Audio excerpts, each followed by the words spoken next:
concept, right? Hello there, and welcome to Club PlayStation Level 2. Joining me today is Dan Lyons. Welcome, Dan. How's it going? I'm doing great.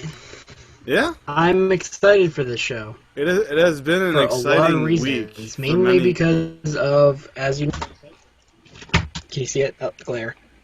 Last of Us Remastered. So you have two copies of that game, to my understanding. Yep, we'll get into that, though. You will, because I'm curious why you have two copies, because, I know part of the reason, most likely. Yeah, Can you hear me all right, Dan? I can hear you perfectly fine. I just had to fix Okay. my headphones because they're all tangled up because I'm like that. Okay. So I leave them all tangled up. So, where do you want to get started this week? There has been crazy stuff. There's been PlayStation Now. There's been The Last of Us. And I played Crash Bandicoot. Alright, well, let's see. Let's talk about our, PlayStation experience for the week or something. Actually, it's kind of funny because usually one thing I was always afraid of when starting the show was never thought I'd always have a lot of PlayStation stuff to talk about. But after the first episode aired, we're on week 2 now. Yep. It's been an exclusive PlayStation week. There's one day this week I took off to do some Nintendo stuff, and that's obviously eShop Thursday, which I do every week. I cover that on Twitter. I download some games. I download a very trolling, stupid indie game that pissed me off. Oh my god, that game. But that's besides the point. So Is this the, all this week's been the IQ game exclusive you're PlayStation. referencing? Yes, IQ Test. Oh my god, that game. That sounds great. Sounds like a party favorite, Get some. Oh my, I beat it. You're drunk. Get some friends over and see who's the smartest when you're drunk. Oh my god, that game. That game. It's only $3.99. Honestly, it's one of those questionable games on if Nintendo has quality control or not. Yeah, the eShop is not as maintained as it once was. Well, people are only saying that now because of the letter. No one ever said that before the letter came out. Once the letter released, okay, Nintendo has quality control issues. Because once you get accepted as a Nintendo developer, you can make whatever the hell you want, and Nintendo will put it up. So you gotta... And it's not really hard to get accepted by Nintendo. Then again, neither is for PlayStation, and Xbox is going down that route, but they're always going to be picky on who they let in and not. Sure. Even if they say ID at Xbox, blah, blah, blah, they're always going to be picky. But PlayStation and Nintendo aren't really that picky anymore. And then this studio got accepted. Xbox still has a stupid rule, I think, of you have to be first on Xbox, otherwise you can't release it. You have to be at the same time or first on Xbox. Yeah, it's such bullshit. So let's get into what we've... let's just an overview of what we've been doing this week on PlayStation, because I've got new hardware. I know you've got some new games, at least one of note. So just an overview, and then we'll do deep dives later in on the show, I think, could be... I think I've only bought one PlayStation game this week, but I've bought a total of 4 or 5. Actually, that's a lie. I bought a lot of PS1 classics. Really? Okay. Yeah, so what have you gotten software-wise this week? Let's see. Okay, so we're just going to talk PlayStation stuff, right? Yep, PlayStation. Okay, yeah, because I bought a lot of other crap too, but we'll talk play. Anyways, for PlayStation stuff, I bought, obviously... The Last of Us. Oh my god, there's a glare. Why is there a glare? I know why. Hold on. Do you still have the cellophane on? No, I got an idea. Nope, there's still a glare. Why is there a glare? Because it's cellophane. It's all shiny. I want to show you my game. This is primarily an audio broadcast. I should, Oh, okay. So, people do watch the video version, and for me, the video version is my favorite version, and the version that everyone should be watching. But I'd say majority of people end up watching or listening to it. Well, one thing when I'm watching Club Xbox or Club Steam or something is it only stays on that one guy. How come? I thought it would do the automatic switching thing, and it wasn't. So it's been acting up. It did it for Club Xbox yesterday. The automatic switching is not working today, so I have to manually click over. So Last week was all messed up because of that. Oh well, I know. I just think it's like more. I just think it's like more of a conversation when they can see both of us, not just like one of us, because it feels like I'm being. It like looks like I'm being interviewed or something. Now, when you have 3 people, regardless of who's talking, you'll always have the people down below to see the little tiny faces, which is nice for Club Nintendo with the multiples of people. Alright, I got it off. Is it still shiny? Oh, dude, it is! Okay, no, it's not. Yes, it is. It's my laptop. It's my Probably laptop. is. But yeah, so you have The Last of Us Remastered. This is a long-awaited game, because I'm doing an unboxing on screen. Wow, there's no manuals in here. So, that's another question I have for you, Dan. You bought 2 copies of the game. I'm seeing less and less of a reason to have physical copies when they don't even give you manuals these days. Physical copies are awesome, dude. I can throw my favorite game remastered for PS4 on the shelf. Now, I could just as easily throw a PS4-sized case and print it out with a computer printer and feel like I have the same thing. Don't be that guy. Tim, don't be that guy. I'm just saying. If it was me, though, so for me, if I love a game and I want to have a physical copy and a digital copy, on the physical copy, I would be waiting until there's a sale, because I already have the game, so why would I need it right away to have a physical one just to have right away? Yes, this whole digital-physical thing is a long conversation. In the end of the day, it doesn't really matter, but people are paranoid that digital's going nowhere, even though we're going to digital. I don't want to get into it. It's just like, shut up. Everyone has convos about it every single day. Oh, sure. It's just like, I mean, obviously last generation digital wasn't even a problem, so you had to buy a physical copy. You didn't get to choose. Well, so honestly, we got more options. At the end, you got to do digital, right? I mean, every game, as I can see, is digital at the end of the life cycle. Yeah, but not at the beginning. Like when the PS3, Xbox 360, and Wii were first, games never became digital. But that's besides the point. Yep, sure. So yeah, you got The Last of Us. What other games did you get? You mentioned some PS Classic games. What were those? Not only did I get The Last of Us Remastered physical copy, I got a digital copy because I knew I wasn't going to pick up the physical copy for a few days. I ordered it like the night before. So, yep. And then I downloaded it at midnight. Had to wait till like 6 a.m.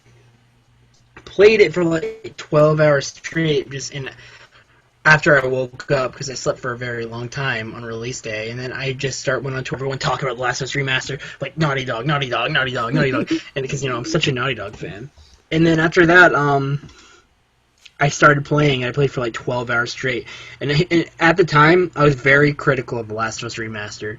I was happy it was coming to another platform. I was happy that hearing the statistics that most PS4 owners did not make me happy, so not only do PS3 owners who loved it get to play it, or didn't play it on PS3, but people who didn't even have the option to play it can now play it on PS4.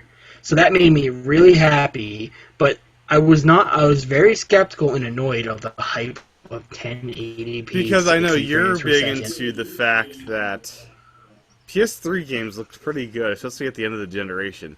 As we'll talk about later in the show, I just got a PS3 in this week, and I was very impressed with how stuff looked. But when you said it took 6 hours to download a 50-gigabyte game, that's just laughable compared to my PS3, where it's actually, people say it's 50 gigabytes, but as it was downloading, it was saying it was 11. Okay. I don't even know where the hell that came from. So my, I guess a 50 installed storage, actually, so it uncompresses or something? Actually, maybe that's that PS4 thing that how much has to download for you to prior to play, so you can start playing at 11 or whatever. And so it tells you how much you need to download, but the bar was full at 11. So I don't know, maybe it's one of those. I still don't know how that works, because I was like, okay, this game's like, it said 11 gigabytes, but it was halfway down. I was like, okay, I must be able to play it now, because, play games as they download. Click it, nope. It's like, are you kidding me? And it's like, so now that I really think about it, that 11 gigabytes must have been what's required. So it might be 50, but it only took like 6 hours. On Xbox One, I did that. Forza was a huge download. It was like 50 gigs, and it gave me a notification that I could start playing on just the screen. So I'm not sure PS4 gives you any kind of indicator that you're ready to start playing the game. And on Forza, I ran into issues where I want to proceed past the download point. It's like, it's not finished downloading. You can play these first few tracks. Yeah. So, like I said, Last of Us Remastered was my big game this week for PlayStation. But I also bought the original 3 Spyros. I bought Rayman 1 and 2. So Spyro is not on the blacklist. It is available. Is it just PS3 or is that on PS4 and Vita? Just PS3. PSP and PS3. There was a short Vita, though. Yeah, period. that's Spyro. Yeah, Spyro is such a. There was a short period of time where they on Vita they accidentally one game you owned it or you bought it. You could actually download it for your Vita. So there's people out there right now playing Crash Bandicoot on their Vita. Yeah. But, so they can make it available if they want. It's a licensing thing. But are you they did it on accident. Are you downloading anything by any chance on your PlayStation 4 or any consoles? Right now? Yeah. Are As you we using speak? bandwidth in some huge way that you weren't last week? No. Okay, just checking. The quality is much sketchier this week. I'm not sure if there's. Okay. There's nothing going on. No one's on Netflix. I'm not downloading anything. No consoles are on. I don't really know. Okay. I just want to make sure. Okay. My desktop is on. I can shut that down if you'd like. That might help. Yeah, give it a shot. See if that changes anything. All right. I'll be Batman again. Okay. I'm Batman. So yeah, this week I'm gonna mute you for a second while I talk a little bit. This week I, of course, got a PS3. As I'm not sure if I announced it last week's show, but I did. And the main reason I got that at first was to Crash Bandicoot, and I have sort of beaten that. So we'll see. We'll dive in that a little bit here. But I think Dan is back. Let me unmute him. How do I unmute him? I have the ability to mute, but not unmute. Okay, this is weird. Okay, I have no ability to unmute. Dan, can you leave the broadcast and come back? Because I don't have the ability to unmute you. This is very bizarre. I'm going to have to do some editing this week on the show. Because, yes, leave and come back. Because Google Plus only allows me to do a one-way mute and not unmute. I unmuted. Oh, cool. Yeah, by the way, all that was fake. I wasn't really yelling. Okay. I just figured I'd go. Okay, so you got Spyro, and that's on your PS3, and you've been firing that up. Correct. Yeah. Yes. Did you hook up some consoles then this week that were unplugged for a while? So it sounded like you didn't have much plugged in until recently. My PS4 was not plugged in until The Last of Us Remastered came out. I had to update it when I plugged it in. I swear, one thing I hate is every time you turn that damn thing on, there's an update. Every damn time. Well, especially if you don't use it very often. Well, I mean, especially if you're a guy who's busy. I'm not one of those. I'm not making it sound like I am. It'd be cool if I did. Especially if you're someone who has time to play a console, maybe on weekends because you work a lot or something, and then you plug it in, you got an update, and then you're just like, I swear, every time I plug this effing thing in, it has an update. It's just like, why can't I just go play a game? Yeah, I think they're about monthly, just like PS4 is about monthly. Maybe, I'm not sure if it's that frequent. Those PS3 updates used to be ridiculous. The PS3, though. I got Saints Row 4 as a rental disc, and it required a gigabyte update. And then, so that took all night, pretty much, my PS3 with its crappy built-in Wi-Fi. And then, additionally, you had to install it from the disc, which took another good 10 to 30 minutes. So, yeah, I'm noticing that PS4 is very nice with how it treats that stuff in a better way. So we'll get to that a little bit later Yeah, so, anyways, I bought all the Spyro games, Rayman 1 and 2, Tomba, which is Here's a really underrated PS1 game. My neighbor says it's his favorite game of all time, so I picked that up. And they're charging $10 for that instead of $6. Yep. So it must be a big deal. It's the Earthbound of the PlayStation. Well, it's not that popular, but yeah. Let's see. And then do you already have the Crash games? Yes, I've had the Crash games the minute I got my PlayStation. Okay. I bought a PSN card, downloaded all 3. Cool. That's the first thing I wanted. So. Yeah, that's the first thing I bought on my PS3, Crash Bandicoot 1. That's what I mean. I mean, if they made a new Crash, just saying Sony, it's a good idea. I would love it. Figure it out. Get that licensing back. Get it back. Yeah, so you got a bunch of classics. You got The Last of Us digitally and physically. My week's been a big week for PlayStation. I got the PS3 original in on Thursday, I want to say. Wednesday or Thursday. Did you get these? I do not have Uncharted yet. I'm probably going to get those digitally. See, I'm not going to spend a ton of money that I don't have time to play. I'm going to start with Crash 1, then buy Crash 2, and spread out my funds as I have time to play all these wonderful games. Dan. I know, just like... You know. Man. I don't need to buy things I don't have time for, especially with all these GameFly rentals. I got Saint Row 4 on today. So, anyways...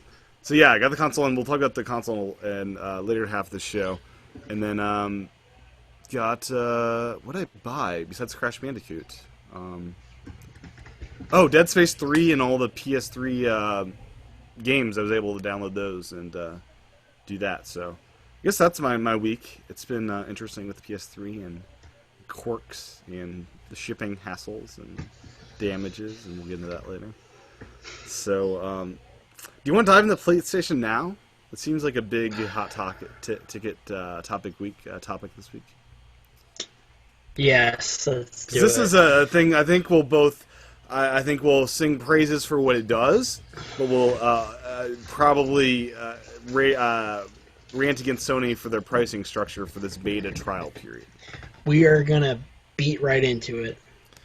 So I will describe first off what PlayStation Now is for those that don't know what it is.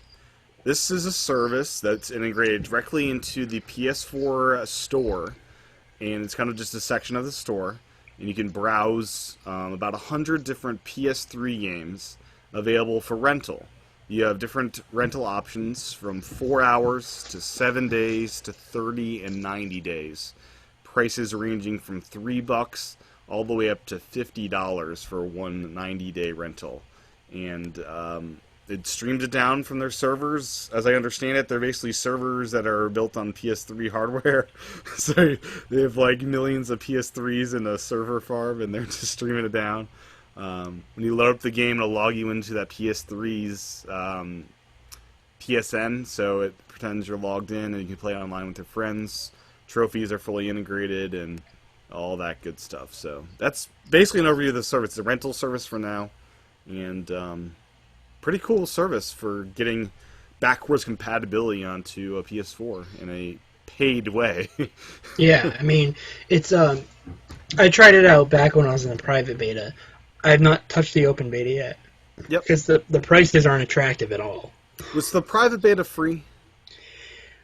At first, your first rental was free. That's how they should have done this, because your first rental was free. Yep. So I rented Twisted Metal for the 4-hour rental. I played 2 hours of that rental. So for $3, I experienced 2 hours of Twisted Metal, and it's just how I remember it from the PS1 back in the day. So. Oh, you mean the new PS3 one? Yeah, it's oh my god, to the that original. One's awesome. I've never played Twisted Metal until I touched that game on launch. My brother-in-law loves Twisted Metal. He bought it on launch day, and we went, and then we brought it home, and we're like, okay, so this is like a racing game of some sort. And I'm like confused, and all of a sudden this giant truck just smashes right through me. I'm like, what the hell? And I go go flying through a building, and then someone shoots 5 missiles at me. I'm like, this game is awesome. It's basically Mario Kart for grown-ups with cursing, but it's just the battle mode of Mario Kart, basically. That's kind of... Yeah, I played this on the original PlayStation. My friend had a PlayStation back in the day, and it's just a weird game that you're just cars battling. It's really cool.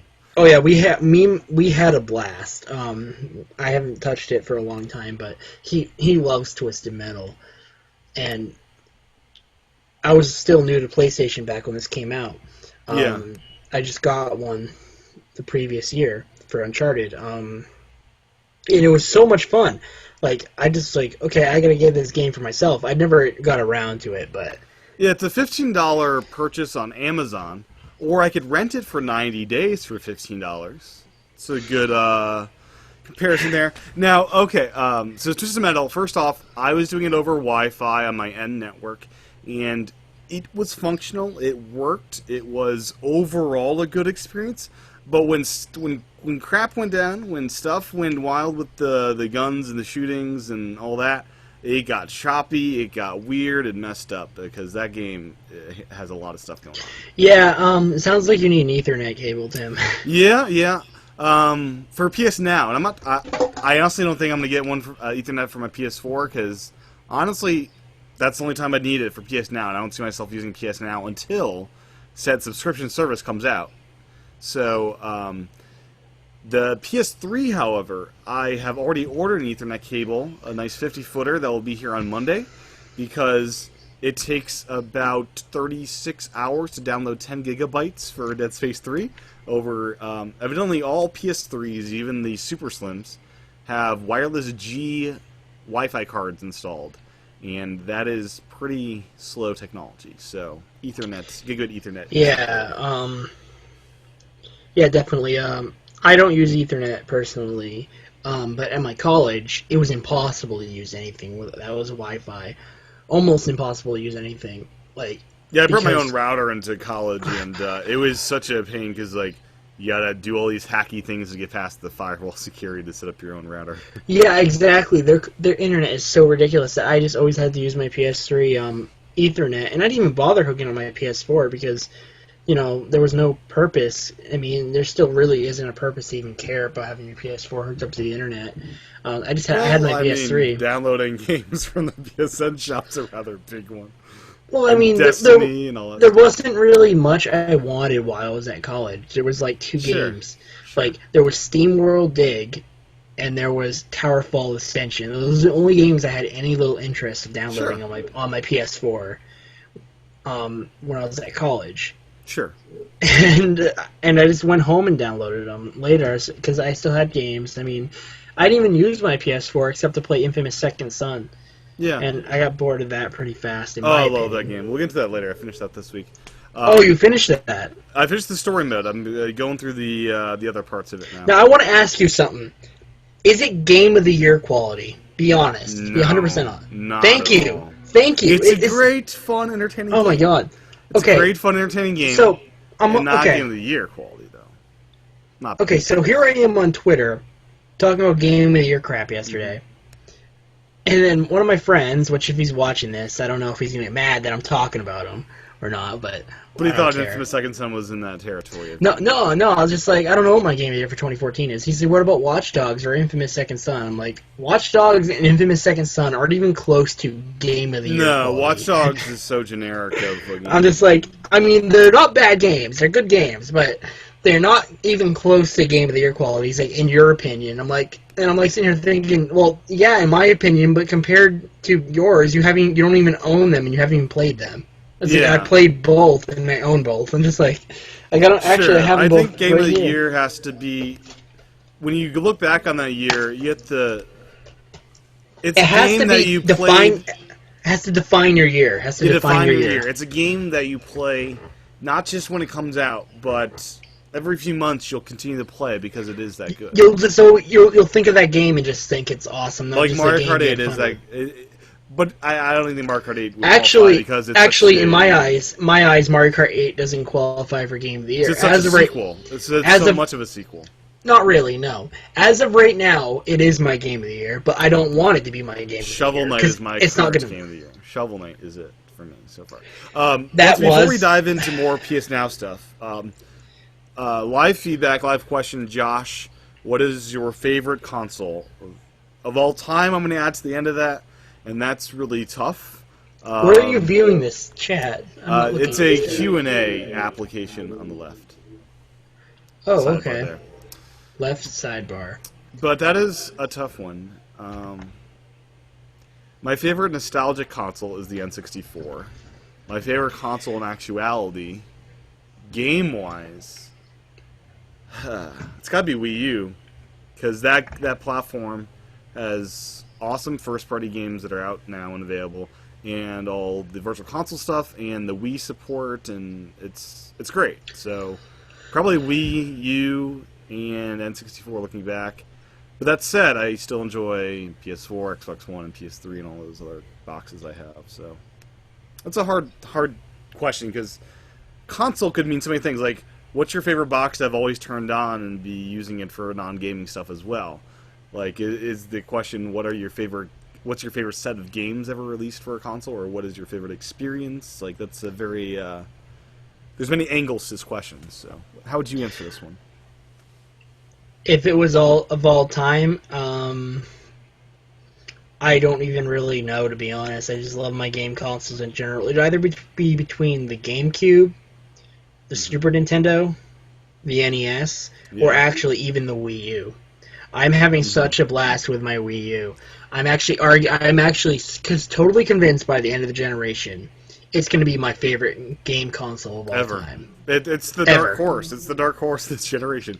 There are just so many games coming out. I know. I can't stand this whole no game talk. I mean, like, no game talk my ass. I mean, and these are just my physical copies. I mean, like, all my digital ones. Just like, I want a box for Shovel Knight. They're making. Oh yeah, me too. They're making an NES styled one. I know they're making NES style one, but I want a Wii U styled one. I want to put Shovel Knight in my collection. It is that good. You see, I'm really picky on what I put in my Wii U physical library, but if it's like good enough, it will go in there. It will go. I will get everything by the end of the generation, and I'll have a complete collection of every Wii U game, crappy or not. I'll have the Transformers game. I'll have the dance thing. I just want a complete set. Here's the Wii U complete set, and I know, but I put like I'm really. It has to define the Wii U for me to be in that library. Like, I don't really care. I don't really put third-party games in there. It's not my third-party console. But Aaron Rivera is very much like you. He'll buy all the first-party must-have Wii U games. You know? But I want Shovel Knight physical copy, because I want Shovel Knight in my Wii U library like that. I want to show it off. That game is so good. Shovel Knight. Awesome. I don't know who the hell is watching this, but it's pretty awesome. I know this is a PlayStation podcast, but I'm just saying. Shovel Knight is coming to PlayStation at some point. They've announced. Well, they said other consoles. Vita is on their priority list because they want to play. The developers themselves want it on their own Vitas. That's actually pretty cool. But let's jump back to the PlayStation now. I didn't think we'd finish up that topic. So we described what it was. Let's get into the pricing and kind of the future of that service. And we should put an EA Access into this. And EA Access will be at the tail end of this, I think, as well. We should put them together because they do relate, kind of. They relate very much, especially with the value talk about how much your money goes towards. So, as we said, rentals range from $3 to $50, and that is just unacceptable range, I feel. Not the range, I should say. The high end is unacceptable. And the low end, it's far too short hours. I think you should have 99-cent 2-hour rentals as the low end for every game. 99 cents for 2 hours just to get a taste of it. Almost like a paid trial in a way. Or maybe they should just have every game for free for 2 hours. Here's a taste of it if you like to keep playing it. Here you go. They need a lot of work. PlayStation Now, when it was announced, I was hyped because I honestly thought PlayStation Now was going to be a way for people to play their favorite PS3 games on the go. Well, not really on the go because of the internet issues, obviously. But you're traveling to a relative's house and they have good Wi-Fi. Sure, on the go. Or just like on your PS4. I want to take the Uncharted games with me to the grave. These games right here. I'm actually, if I die, Tim. Yeah. You better be at my funeral because you got to make sure these go in my copy. They go with you to the grave. Okay. Yeah. Same with The Last of Us. You can throw in the remastered and the PS3 version. Okay. Leave the discs in there, right? Yeah. Yes. You don't just want the pretty artwork. And the Jack and Daxter collection. I want all these in my grave. Yeah. So PS Now, there's a couple different ways they could go about this. They've announced subscription is something they're working on, and that's what I initially thought they would be doing when they announced this back a while ago. The way I heard it via Twitter was this is going to be a subscription that for whatever set amount of money you'll be able to just stream the collection of PS Now games, whatever is available. That's what I was excited about because up until then I didn't have a PS3. And awesome, my PS4 can give me all my PS3 games I never experienced. Perhaps PS1 and PS2 games eventually would be included into that mix, you know? Yeah, definitely. I honestly, when it was announced, I was like, this is amazing. Oh my god, this is going to make me glad I have a PS4. Because they said it's coming to PS4 first. But they did not say the prices would be so ridiculous that you want to avoid it. Yeah, part of the beta, I think, is them also experimenting with pricing. What are people willing to pay for? And they'll see a lack of purchases if it's on a separate price. I'm not willing to pay $15 for 90 days when I can buy the game for 20 or even 15 or even less. Or less. Yes, the best example. So 90 days is $50 for the F1 2013 racing game.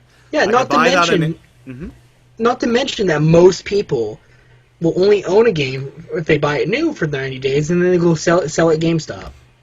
Yep. Yeah. So why would they rent it?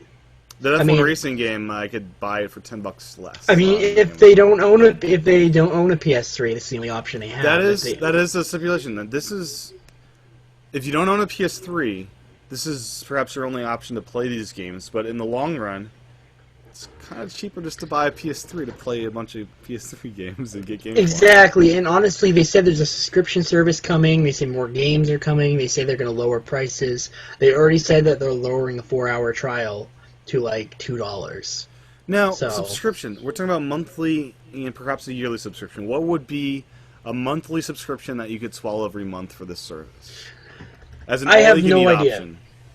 I honestly do not know. For a monthly subscription, I have no idea, but this comes down to a bigger issue of how developers and, publishers, I should say, need to realize when you buy a digital copy, it doesn't have as much value. You cannot sell it. You can't give it to your friends. You don't get a cool box that comes with it. It should be cheaper. Sure. But there's also... I'm talking digital. I'm talking digital in general, not renting, sorry. So you're missing out on the values you just described. The values you're not describing. A digital copy of a game is not worth as much as it is on retail. So it's more convenient for you to download it than to go to a store. So you got the physical conveniences of selling it, trading with friends, having the physical thing as a backup if the world ends and the servers go down.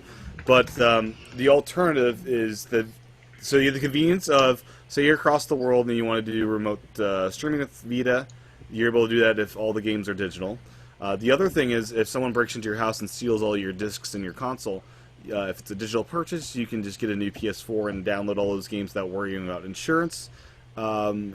I mean, there are extra benefits besides convenience. It's also security of your purchase. Exactly, and I'm not dissing digital to the point where I'm like I boycott it. I own because you just bought a digital game this week. I own so many digital games. It's ridiculous in general for Wii U, for PS3, Vita, and PS4, 3DS as well, and Wii. But I don't really touch those anymore. But I'm just waiting for a bunch of those to come to Wii U finally, but sure. they probably won't.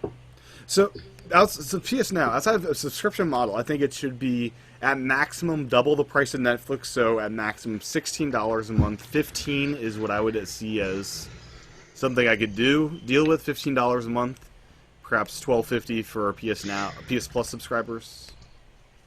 I don't know what a fancy price is. I know I'm just not a big fan of the prices that currently exist. I'm not willing to pay $15 to rent a game for 3 months when I can buy the game for that price. So that is really ridiculous. Even the $4 rentals are ridiculous. When, like, example, a game like Sonic CD, I believe you can get it for like $5 or $10. It's $5 for 90 days. That's the only rental option for that game.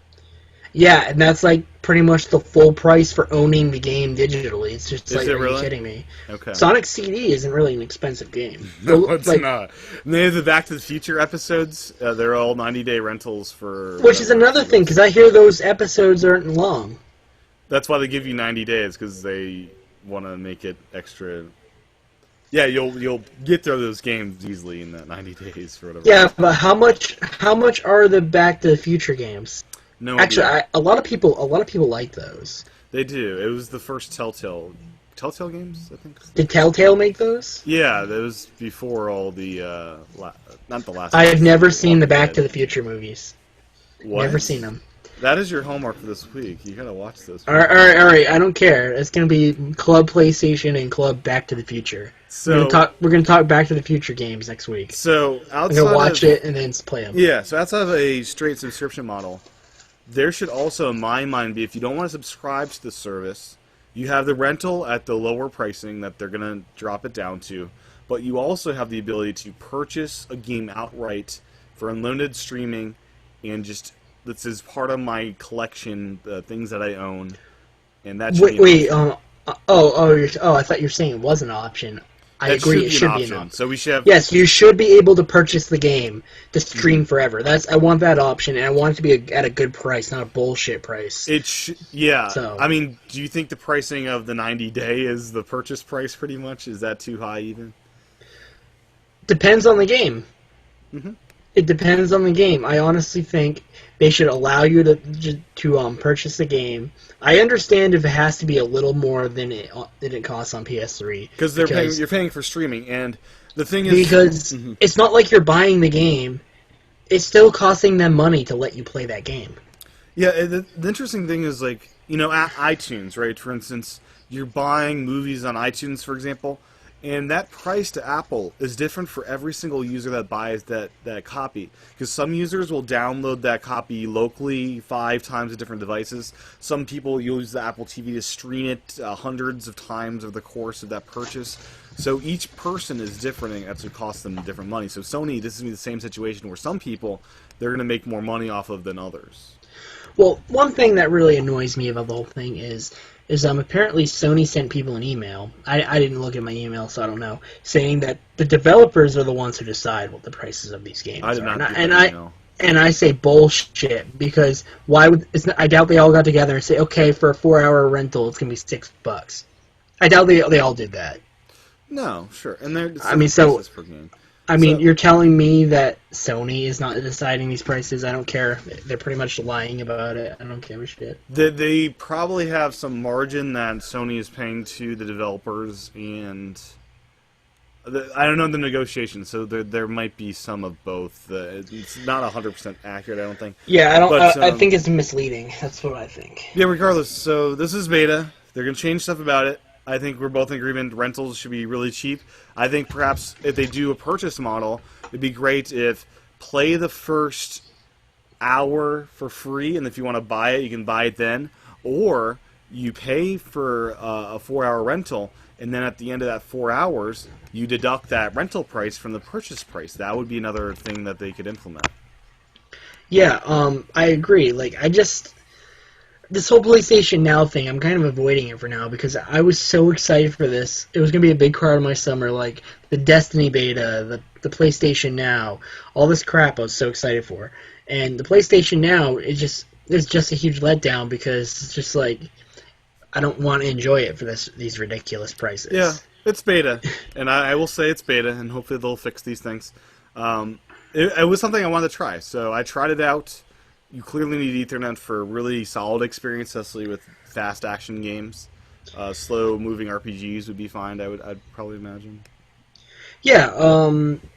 Yeah. I mean, all I did is I streamed an indie game because at the time they didn't have in the private beta. They didn't have a lot of choices at all. So like Guacamelee, choices. You can rent it for 90 days for $15, or you can buy it. You can buy the PS4 version for $15, right? Yeah, I'm pretty sure that's in the PS4 store. Right? Yeah, $14.99. Yeah, it's just like, oh my god, it's hilarious that one made the cut. Are you telling me that Drinkbox Studios actually set that price? Bullshit. It was Sony.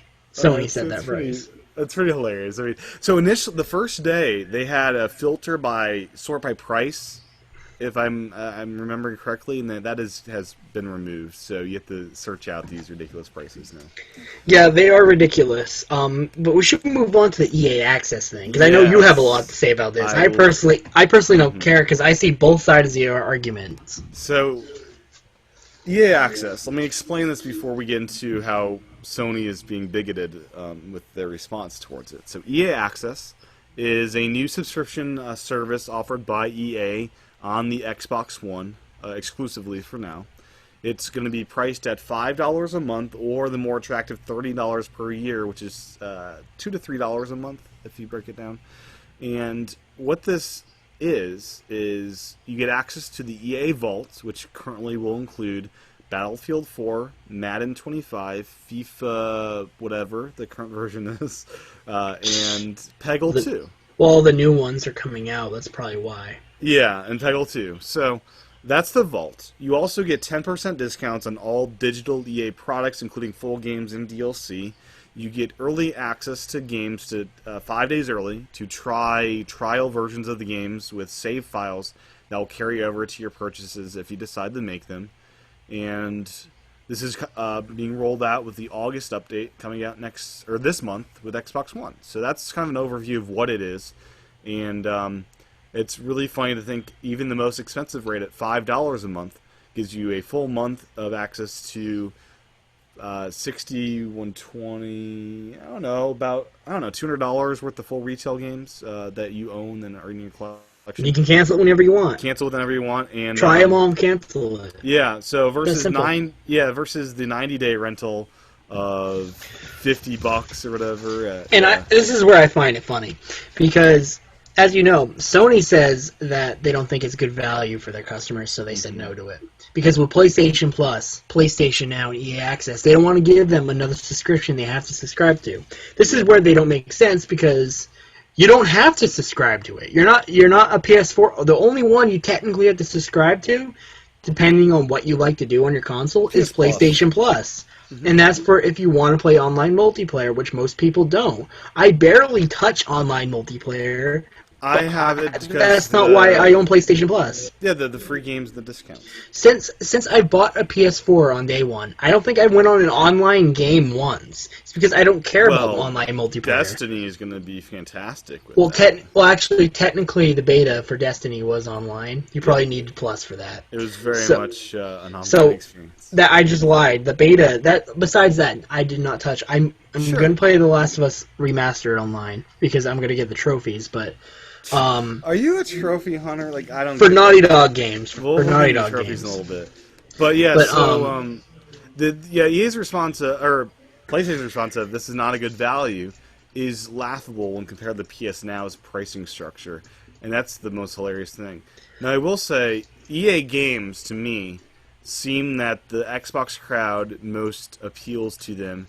Because currently it's the sports games, and in my mind, I don't know, I'm being stereotypical, so apologize if I am, but it seems like most of the sports fans, you'll Madden folks and other EA sports guys, that they're more of an Xbox crowd in my mind. PlayStation are the more, I don't know, the gamer that has, I don't know how to say it properly, but I feel that EA and Microsoft are very akin in their user base.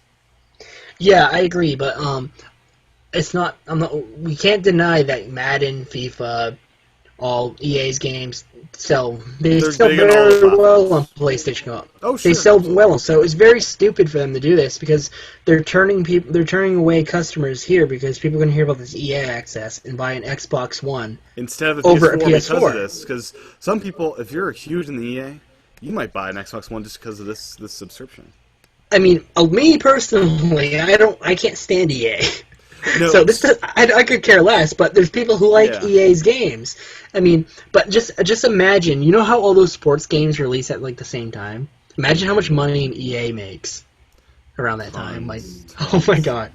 So Jesus Christ. So we talked about this on the Club Xbox, but I'm going to talk a little bit about EA Access and the brilliance of it here. So apologize if you watched Club Xbox, a little bit of overlap here.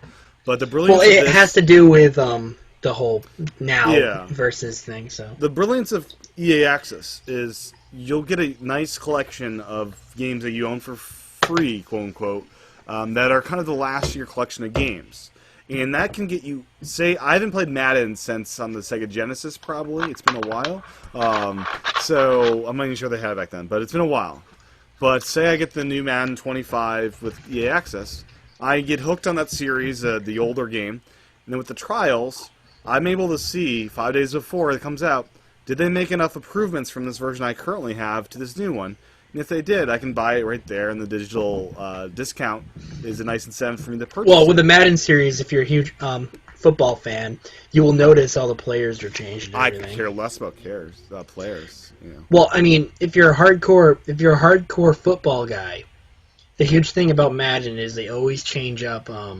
They just change up like the players, I believe. Because the hardcore guys know all the players. Yeah, well, honestly, all they do is change the name. They're the same skins. Yeah, what I'm saying though is you can get someone hooked on a series that they might have never bought with the vaults, and then when the new game comes out, it's an easier way to sell them on that game. You know? Yeah. But it's dirt cheap pricing, $30 and for a whole year, and you have access to these retail games that install on your system that act like. There's a yearly subscription. Yeah, it's $30. Is that what they? Oh, because it's $5 a month. $3 a month basically if you break it down. I'm not sure it's like $2 and. Oh, so it's $30 a year. Mm-hmm. You see, what I find stupid with this is because not only is Sony turning away potential new customers who wanted a PS4 to begin with, but are now going to go with Xbox because of the same price and they can get their EA access over there. Mm-hmm. But they're doing it for a really stupid reason. It's because there's also PlayStation Plus and PlayStation Now. Like, do they really believe that EA Access is going to turn away customers from their subscriptions? I hope not. That'd be stupid. And they legitimately said it's optional. They legitimately said that it's because PlayStation Plus has been so positively. They admitted it's their own selfish reasons why. Honestly, they're not realizing this is really stupid because they're turning away future customers in general because there's less options. They're saying we don't want to make it so our customers have to subscribe to all these different things and stuff. Well, that's up to them. They don't have to. But let the player make the choice. Yeah. If anything, you're controlling the PlayStation fan base by telling them you can only subscribe to these. And you're not giving them the option to subscribe to that. Mm-hmm. You're actually helping out Microsoft here, which is kind of annoys me. This just shows that this happens all the time. Xbox took charge, they fucked up. PlayStation took charge. Now they're going to take charge again. And honestly, it annoys me because I love PlayStation, and I think mainly because of Naughty Dog, but I prefer my PlayStation console over my Xbox console. It's that simple, but they're letting Xbox take charge again. Sure. So, and then they will screw up. History repeats itself, but it's just PlayStation Plus is a great subscription plan. PS Now, not so much. Deals with Gold is pretty awesome, and the free games with Gold are pretty awesome as well. Yeah, they're not bad. I mean, and PlayStation Plus is why. Why deals with Gold and games of Gold. Yeah, without PS Plus, Gold would still be a crappy service at the end of the day, you know who wins? The gamers. They win because they keep competing each other for better things. But when Sony does stupid crap like this that make less people want to get it, it's just like another thing that relates to this, in my opinion, is not so much because it's just Little Big Planet 3. Okay, let's go. So I think we're done with the Access and PS4. Yeah, let's move on to Little Big Planet. I think we've talked about how the subscription plan. It's dumb that they're denying it. You know, honestly, people should try to petition them to get EA Access because I think it's not right that PlayStation fans get it. How awesome would this be? You subscribe to EA Access and you get it on both platforms. Wouldn't that be cool? It would, but I don't think both companies would agree to it. I don't think Sony and Microsoft would like that. No, probably not. I think you'd have to choose your platform. Or subscribe to it twice. Yeah, but why would you want to subscribe to it twice to get the same games? They might have different vaults. No, if it ever comes to PlayStation, which is stupid, it's not, and I They think could it have will different someday. vaults. They totally could.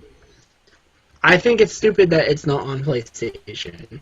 That's my opinion, but that's just something they're gonna learn the hard way. That was a dumb mistake to deny it, in my Yep. opinion. But we should move on to Yeah. So this Little Big Planet 3. is little. I'm hearing myself. Are you not using headphones anymore? Headphones are in. You shouldn't hear yourself. Okay, just double checking. Okay. But Little Big Planet, that's a Sony exclusive title. Is that accurate? Sony owns the IP.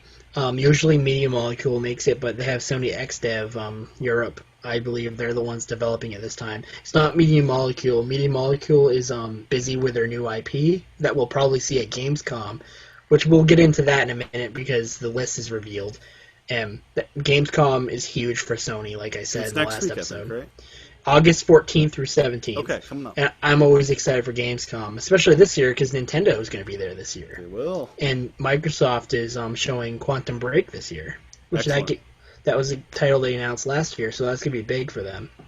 So Little Big Planet 2 was kind of like you create your own worlds and jump around in and describe this franchise. There is a story mode where the story level's made. It's a platformer. It's a 2D platformer. You can customize your character. It's very creative, really artistic.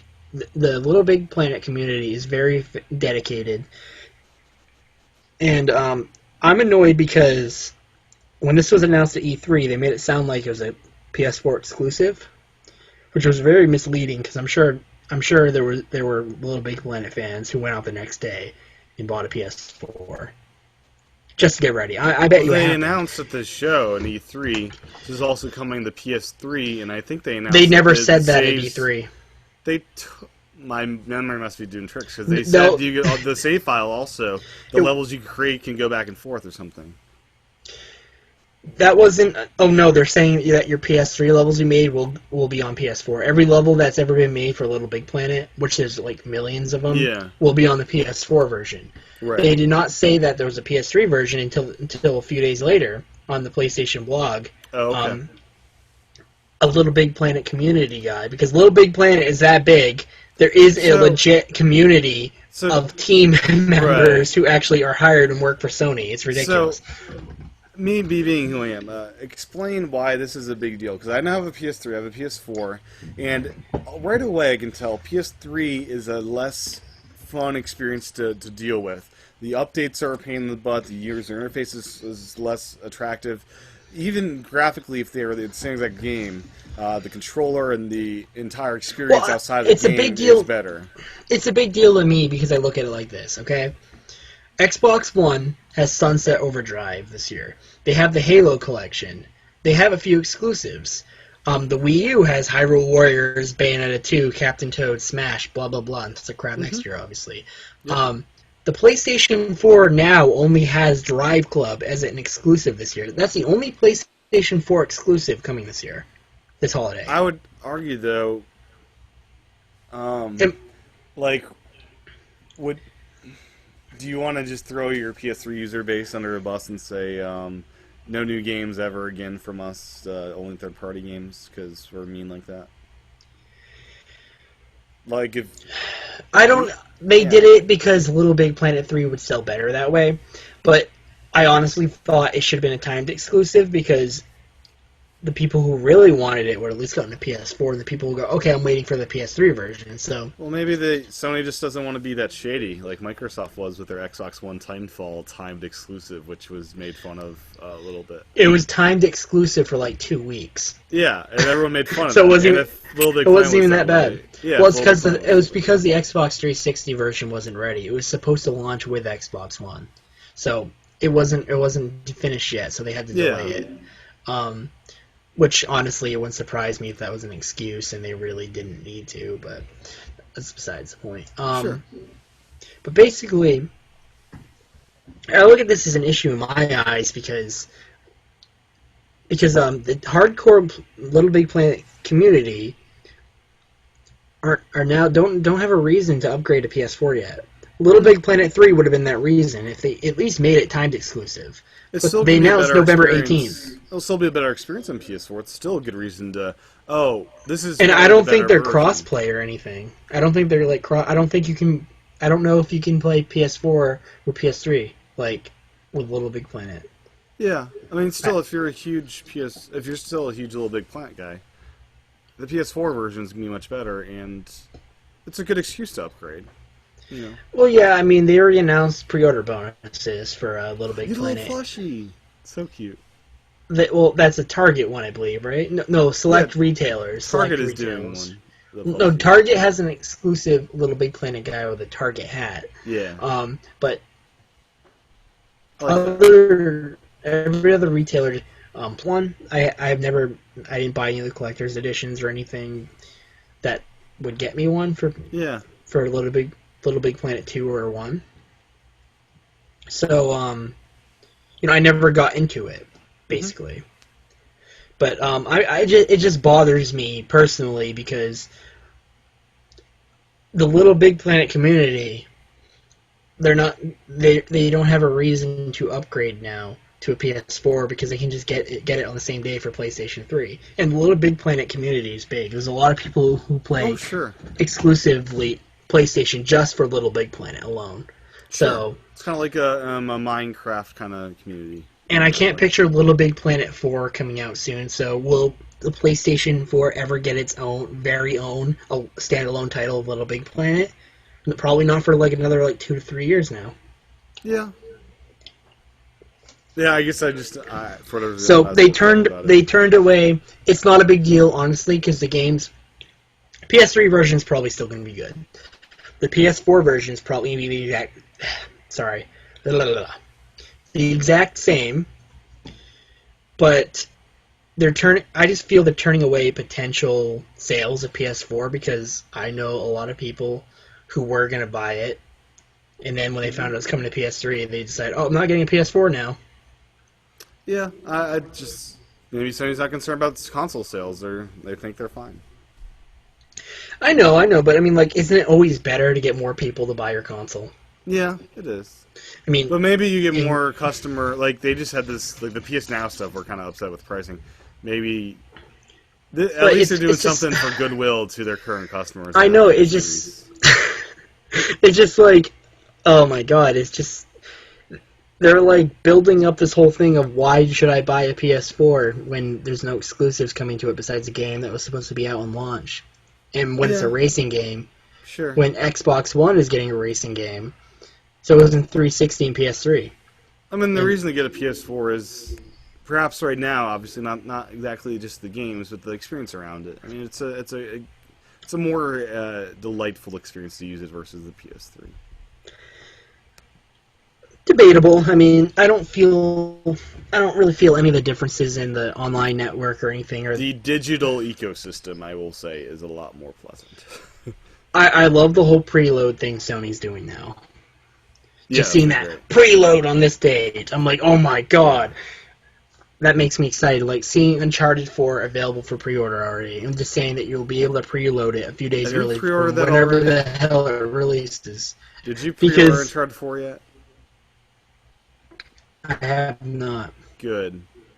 Because digitally, it's stupid because they take all your money and you let them invest that $60 for the next year or two and make that $60 turn into more. And, pre-ordering digitally is you can get it instantly digitally, so when it comes out. Well, I mean, I might end up pre-ordering it digitally, but probably not because I'm sure there will be an Uncharted 4 midnight release, and I would rather go to that. Sure. I would rather go to that, and I'm hoping by then you've played Uncharted 1, 2, and 3. We'll hang out at the midnight release because you'll be that hyped. You'll be number 2 in line because I'll be number 1. Digitally though, and sleeping. No, because you'll be number 2 in line. I'll be number 1 because no one's gonna be number 1 at a Naughty Dog midnight release except for me. Yeah, we'll see when it comes out. I mean, I'm all digital pretty much. Oh, by the way, people, this is an Easter egg to PlayStation Now. Mega Man 9 and 10 are available for ridiculous prices. What is the E stand for? It's the E-Tank for Mega Man. Oh, okay. You gotta play him to understand it, but I've only dabbled in Mega Man. So is there any other Little Big Planet stuff you want to talk about before we dive into the next topic? Oh, I just wanted to say, I'm annoyed by it because I can tell.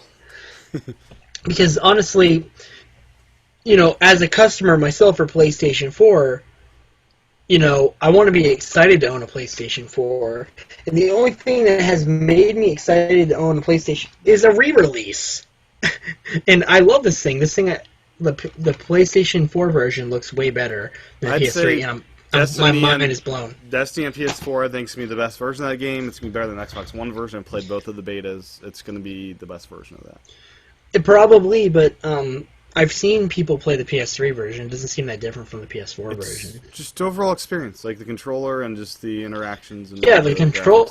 I do like the DualShock 4 better, but like when I talk about the best version, I'm talking about the whole experience of just using it and interacting with.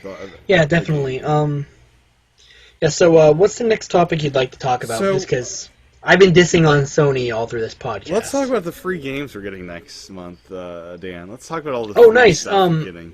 You're gonna have to read that list because I forgot the list. Yeah. So let's start with the one I'm most aggravated at myself about. PS4 is getting Fez, which I bought last week for $12. Oh yeah, Fez. So yeah, that was my first purchase digitally on PS4 because I knew I had to play Fez. I knew I was excited for that one, and it's gonna be free. That happens a lot. Yeah, I should just not buy anything on PS4. So Fez is coming out. PS4, great game. I've been enjoying it. Now with it says it comes to PS4. It's a cross-buy game. Does it also come to your Vita and PS3 if you get it for free on PS4 with the PSN freebies? It's cross-buy. Fez is cross-buy, so I don't know. I forget. I know Fez is on Vita, and I know on PS3 as well. Yeah, when I bought it on PS4, it gave me the other version. So I'm curious, with the free games with PS Plus, if it's a cross-buy game... Oh, yes. All PlayStation Plus games that you get do have cross-buy enabled on them still. Sometimes they don't, but about 95% of the time they do, so I'm sure it does. Okay. Because that would have been one thing to have the edge of me buying it for real. But anyway, so Fez. Also coming out is Road Not Taken.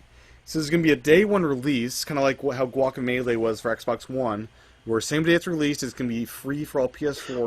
Which I find really cool because some of these games on this list aren't even out yet. So yeah, it's very cool. Now moving on to Vita, Metrico. It's a day one release as well. It's a puzzle platformer. So day one, when that comes out, they'll be available. And Dragon's Crown for Vita. It's an RPG, which is a really good game. I hear that's a really one. Fantastic game, and that's a retail release. So that was like $40. So that's a really good one. Not too shabby. Yeah. So you'll be able to play multiplayer with PS3 people as well. Oh, cool! I mean, that's really awesome. You can be on your Vita, and you can play the folks with the PS3. But Dragon's Crown will not be cross-get because it was never cross-buy. It's cross-play, not cross-buy. Yeah, it was never cross-buy. So people were asking, "Will we get the PS3 version for free as well?" No, you won't because it was never cross-buy to begin with. You'll be able to play it if you buy it. Yeah, if you really like it. You can play a PS3 owner. So yeah, and then the PS3, you're getting Crysis 3. It's a sandbox shooter. And Proteus, which is a procedurally generated island traveling game. Sony described it as... Isn't Crysis an EA game? It is. That's funny. It is, I'm pretty sure. They're just like, screw EA access, and there's like, okay, we'll give you free games. Last month, Dead Space 3, an EA game, was free on PS3. That's actually kind of funny if you think about it. That's why it's a better value with PS Plus, because you just get free games every month. Maybe that's what they meant. Screw paying for trying their games. You can get them for free. Now, Proteus. Have you ever played Proteus? No, I hear good things about it, though. It sounds interesting. I'd be up for a peaceful island. So that's PS3, right? Yeah, PS3. Yeah, so 6 games every month. Yeah, Crysis 3 seems like a big franchise that I've never played any of it of.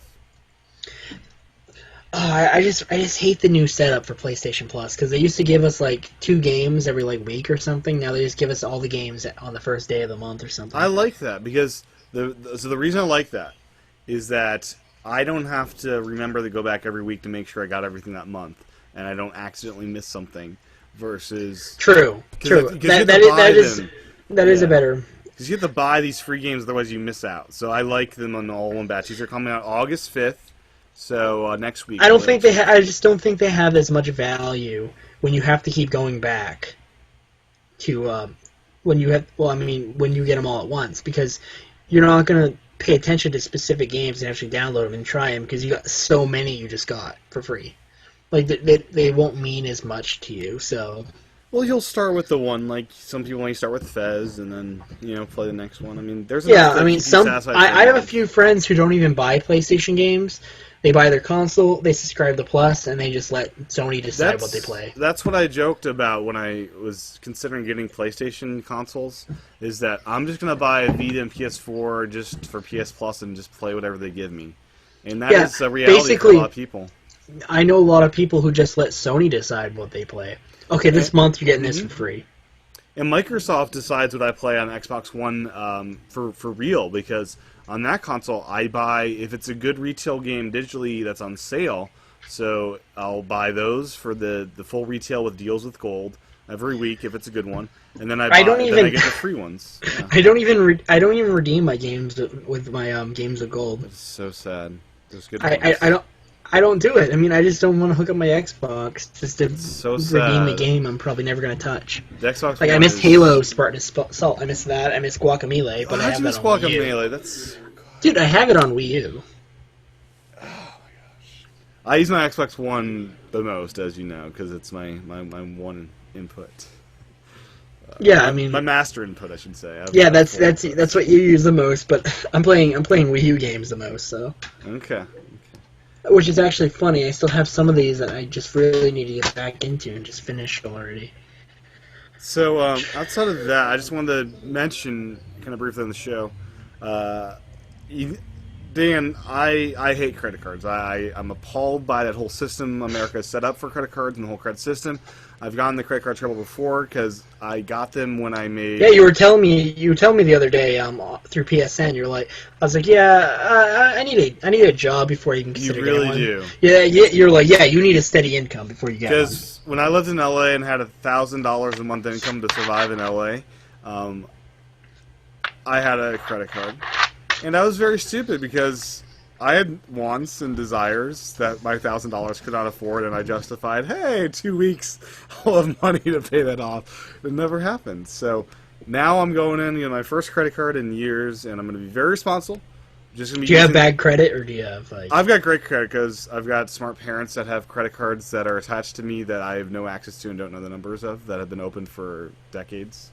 Oh, so they helped you out. They did. They have a credit card still open in my name that just sits there and just helps me get credit. So you got good credit. That's good. That is because good, yes. I don't know if I have good credit because I accidentally withdrew like $20 out of my bank account. And I never knew about it. Like, I thought I had money in there, and then I found out, 4 months later that, okay, if you don't pay this off, we're reporting you to blah, blah, blah. So I had... It built up because of charges. So I ended up owing him, $200. Yeah. So I don't know if that affects your credit, because there's, as long as you pay it off, I think it's not too terrible. Well, I mean, I paid it off, because it brought my bank account into the negatives. I didn't even know about it. Yeah, that's not good. And they kept charging me, so... But I owed a lot of money. I was so mad about that, too, because I swore I had money in it. That's why I withdrew. So basically, I discovered Sony has this PlayStation credit card, and I'm going to be starting with this. I'm only going to be using this for PlayStation purchases on the digital store for digital games.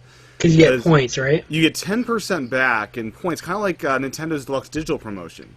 So...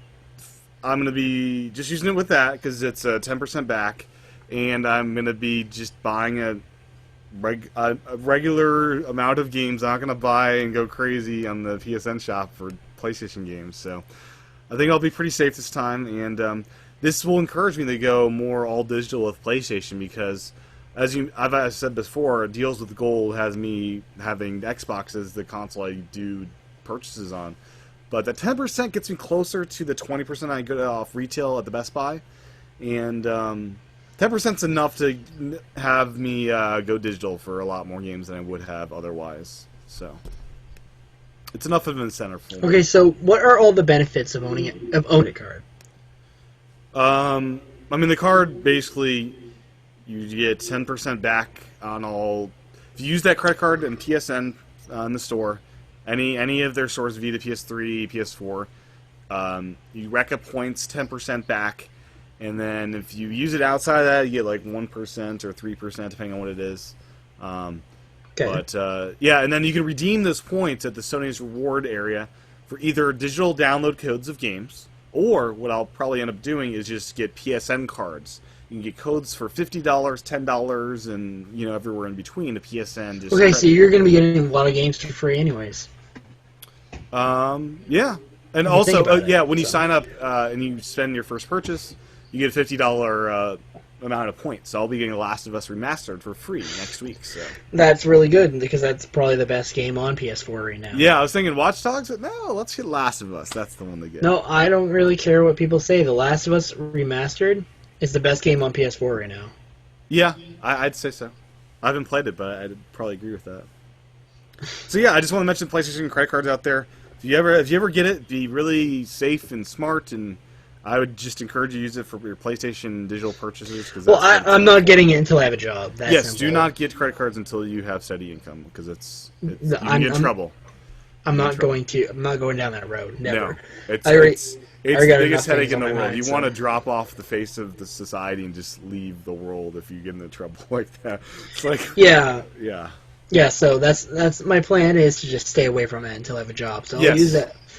I own enough video games to begin with, so getting $50 isn't going to be tempting enough for me to get it. Yes, debit cards are good, and that's what I've been using up until now. But I'll be for PlayStation, I'll be doing that. So shall we get into some other topics? Yeah, let's do it. So Rogue Legacy is out now. They've had a big push for that. I'll be getting that at some point. It's coming to Wii U, I think, right? As well. No, they say it could possibly come to Wii U. Okay. Something like that. So it's not even confirmed yet. But wait until, because it shouldn't be too long, because some PS4 indie games like the Swapper and stuff from Curve Studios already getting confirmed for Wii U. So I'm just like, okay, I'm waiting for the Wii U version. It's pretty cool. And some other PlayStation indie game that came out last year and got developer, but it got confirmed for Wii U as well. So I'm just like, okay, I'm waiting for the Wii U version. I don't have it on PlayStation anyways. And Stealth Inc. 2 isn't coming to PlayStation. I hear it's exclusive to Wii U. Huh. Which is weird, because it was like pretty much a console exclusive PlayStation indie game. Yeah. And now Stealth Inc. 2 this fall is only coming to Wii U. I don't know what made them decide to do that, but I find that really cool. Shovel Knight success. Shovel Knight success? I doubt it, because it was actually, I know that's not the reason, because it was announced for only Wii U before Shovel Knight. Okay. Even released. So I want to talk briefly, before we get the games come, I know it's a big topic on your list still. I actually don't even have that list pulled up. Oh, you don't? But, it was an accident, because I shut down my desktop. Oh, right, it was on because of the internet thing, so... I've had the gold headset here for a week now, and I'm really digging it. It works with both the PS3 and PS4 wirelessly through a USB dongle. I didn't know it worked with the PS3 initially. I was trying to plug it into the wired version. It just doesn't working. But wireless with PS3, it's really been slick to get good audio for both PS4 and PS3, and really does immerse you in the games. And I've been loving the crap out of this headset. So it was $80 for me. My only wish is they gave you 2 USB dongles, and I could plug it into both my consoles, so I don't have to move that dongle around. I'm thinking about getting one myself. It's so convenient, and you can be totally immersed in games in ways speakers can't do, and not feel bad about playing it loud either. Yeah, I'm thinking about it, but I don't know yet. I mean, as of right now, I'm just obsessed with The Last of Us Remastered, so... This will immerse you even more in The Last of Us with simulated 7.1 surround sound. It's good stuff. But yeah, and it works with Xbox One through wired and Wii U wired as well. I don't want to hear bloaters with that thing on. Bloaters. I don't want to... Oh, God. Oh, God, Tim. Tim, I can't warn you. What are bloaters? Oh, is that a part of the game? Okay, It's never an mind. enemy. Okay, don't tell My me anything about God. it. Okay, no, I don't I even know what hate that him. is, I so hate him. I won't even. Yeah, but so yeah, if you're looking for a good headset, I think it's really good. Just the USB dongle is a bit of a concern because if you lose it, there are no replacements unless you're really nice to Sony support team. I really wish you had an option for a second one because I'd love to just be able to not move the dongle around. It also works with Mac and Windows as the dongle wirelessly, so that's cool. Yeah. So, other thing, it's now August. July's Crazy, over. right? Crazy. Yeah, it's now August. Not really big PS4 releases this month. Just Garden Warfare Garden releases. Warfare. Diablo 3, the whatever edition. I forget what it's called, but So we get an EA game this month, Mr. Dan. Garden Warfare. EA stuff. Jeez, Yeah. all this EA stuff exists. So this whole EA access being worth nothing. That was they threw EA under the bus with that. But do you think now did EA consult Sony, or were they only going after Microsoft to have this as an exclusive? Was Sony caught off guard? Is my question. Well, EA. Well, according to PlayStation, it sounds like they had the option. They said no. So EA Access, if Sony said yes, would be coming to PlayStation. And honestly, it's so stupid because they're saying they're trying to protect their customers from bad value, but they're giving us less options. Mm-hmm. Which totally. Is starting to sound like Microsoft. So I mean, honestly, if anything, I don't. I mean, I don't care because I don't like EA anyways. But it's funny. I didn't talk about this on the EA Access part, but I hate EA with a vehement passion, especially with their regards to Nintendo and how disrespectful they are of the Nintendo platform. And then they try saying they're good partners with Nintendo. Yeah, like, really? And with all that said, I hate EA. I want them to burn under a dying bus. But the great thing about that's not why I don't like EA. There's a lot. So there's a lot of reasons, and their games are always broken when they launch. You're paying for broken crap. So the reason I'm so excited about EA Access is that for $2.50 a month, I never have to own another EA game again in my life. I can just try out their crap and just not never always own true it. though. Yeah, not always true though. As you notice, Titanfall's not on there. Yes, Titanfall is definitely not a part of that list. They've announced that is separate and not going to be there at all. Yeah, so I mean, not all their great content's there, and Titanfall's probably the best multiplayer game I've played this year. Then again, I haven't actually. Never mind, Mario Kart 8. Okay, but anyways, I haven't played many multiplayer games, but yeah, Battlefield 4 is there, Titanfall which was is fun. Still a broken game. Yeah, exactly. So I mean, and Battlefield Hardline got delayed until next year. So yeah, but anyways, have you tried any of the voice commands with PS4? No, because it doesn't really work for me. It's like it's so half-baked right now. I say, who cares about voice commands? I think that's a stupid thing they were selling the Xbox One off of as it being works innovative. really well on Xbox One. I mean, I'm just like, we're about to reveal our new console, an Xbox that talks. I'll tell you, it works well. X talk. Oh no, it works. It works, but I mean, I'm just like. Okay, why does this make me want to spend $500? It's so great. You're lying in bed, falling asleep to your console. It's like it's a little too loud. Xbox volume down. It just turns down a little bit. Relax. Oh, I'm not saying. I'm just saying it's not. I'm not saying it's not useful. I'm just saying. I think it's a stupid thing that they were literally saying it's so innovative for. I'm sorry, but voice commands aren't innovative. A camera on a console isn't innovative. No. I was just curious if you've used that. I've tried a little bit. It didn't work too I actually had a guy saying, okay, well, the PS4 has a PS camera and the Xbox has Kinect. What does the Wii U have? I'm just like... the gamepad has a camera built into it. I'm just like, okay, first of all... Wii U gamepad has a camera. Why does a console need a camera now? So Wii U gamepad has a camera built into it. I know. For motion stuff, you got the Wii remotes, the balance board, and all that stuff that works in a much better way.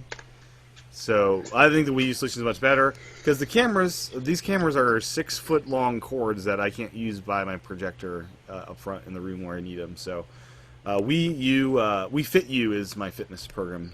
I actually also have another idea. I'm thinking we should do a special Gamescom episode for Club PlayStation because they tend to do big news there. I think maybe after the conference or something. What do you think? I'd say yeah.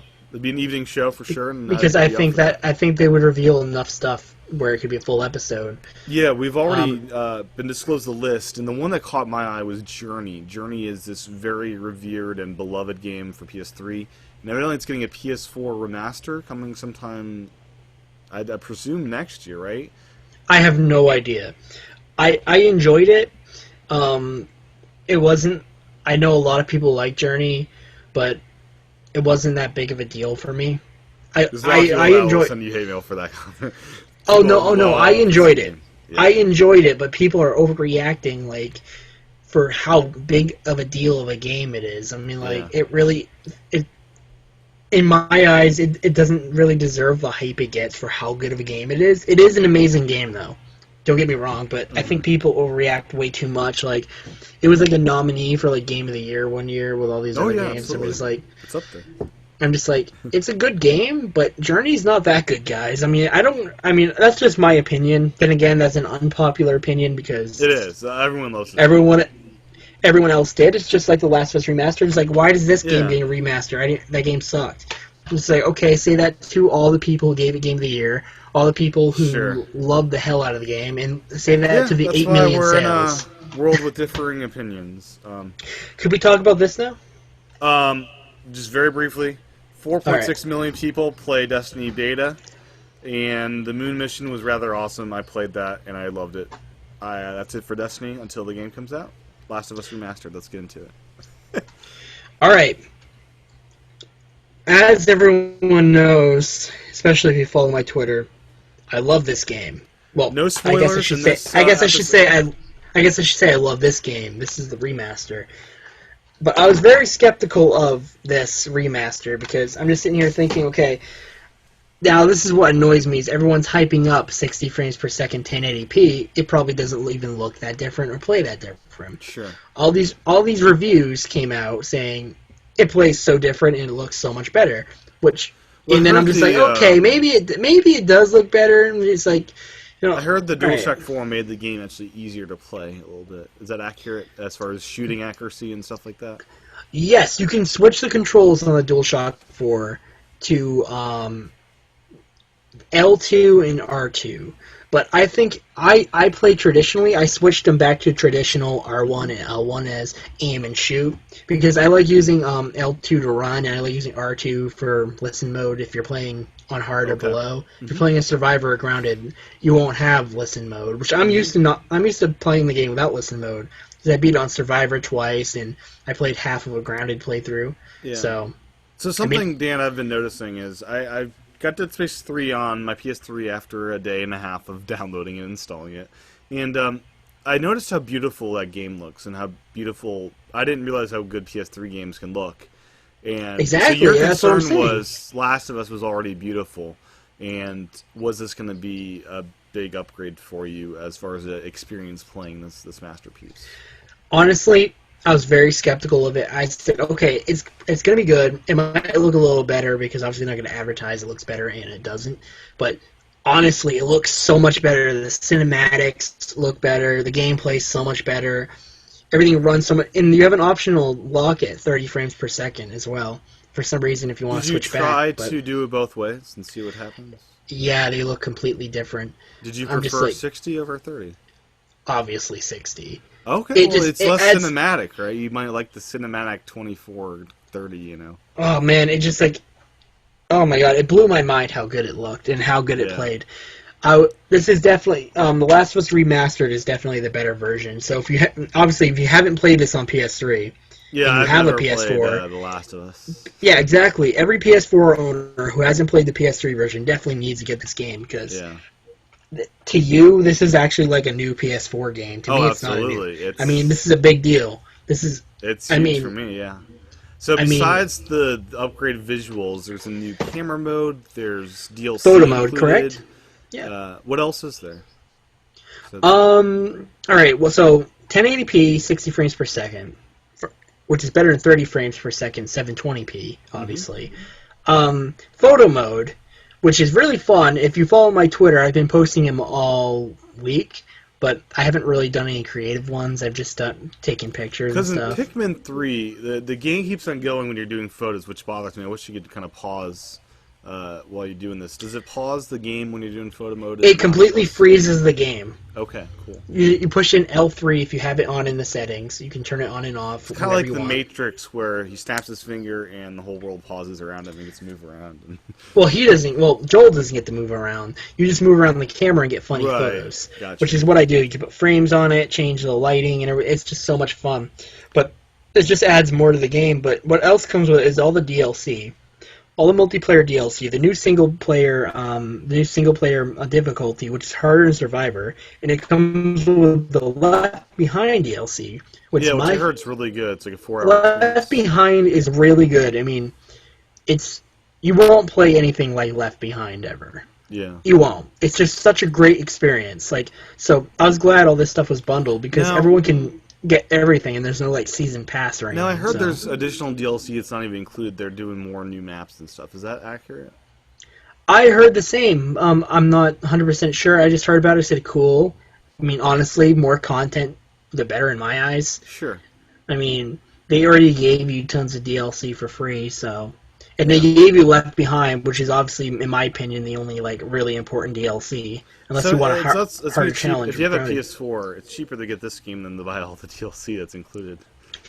Well, not always true, because I actually purchased because as you know, I got a Steelbook case. I got 2 of these. I wanted a regular PS3 case. So I was like, okay, I got every version of The Last of Us now. I got all 4 collector's editions. And I got both digital and this. It's like, okay, I need an actual Sony loves you, man. No, Naughty Dog loves me. No, all the same thing. I mean, so I want an actual PS3 case version of this.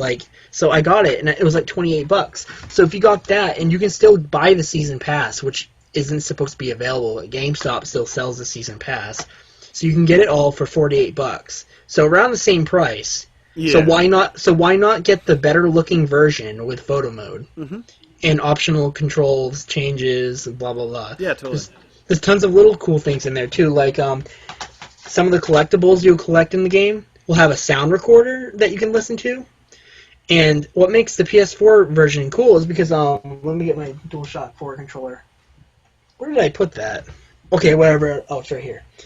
You can listen to it through the speakers right here, and it actually sounds like a recording that you're listening to, like a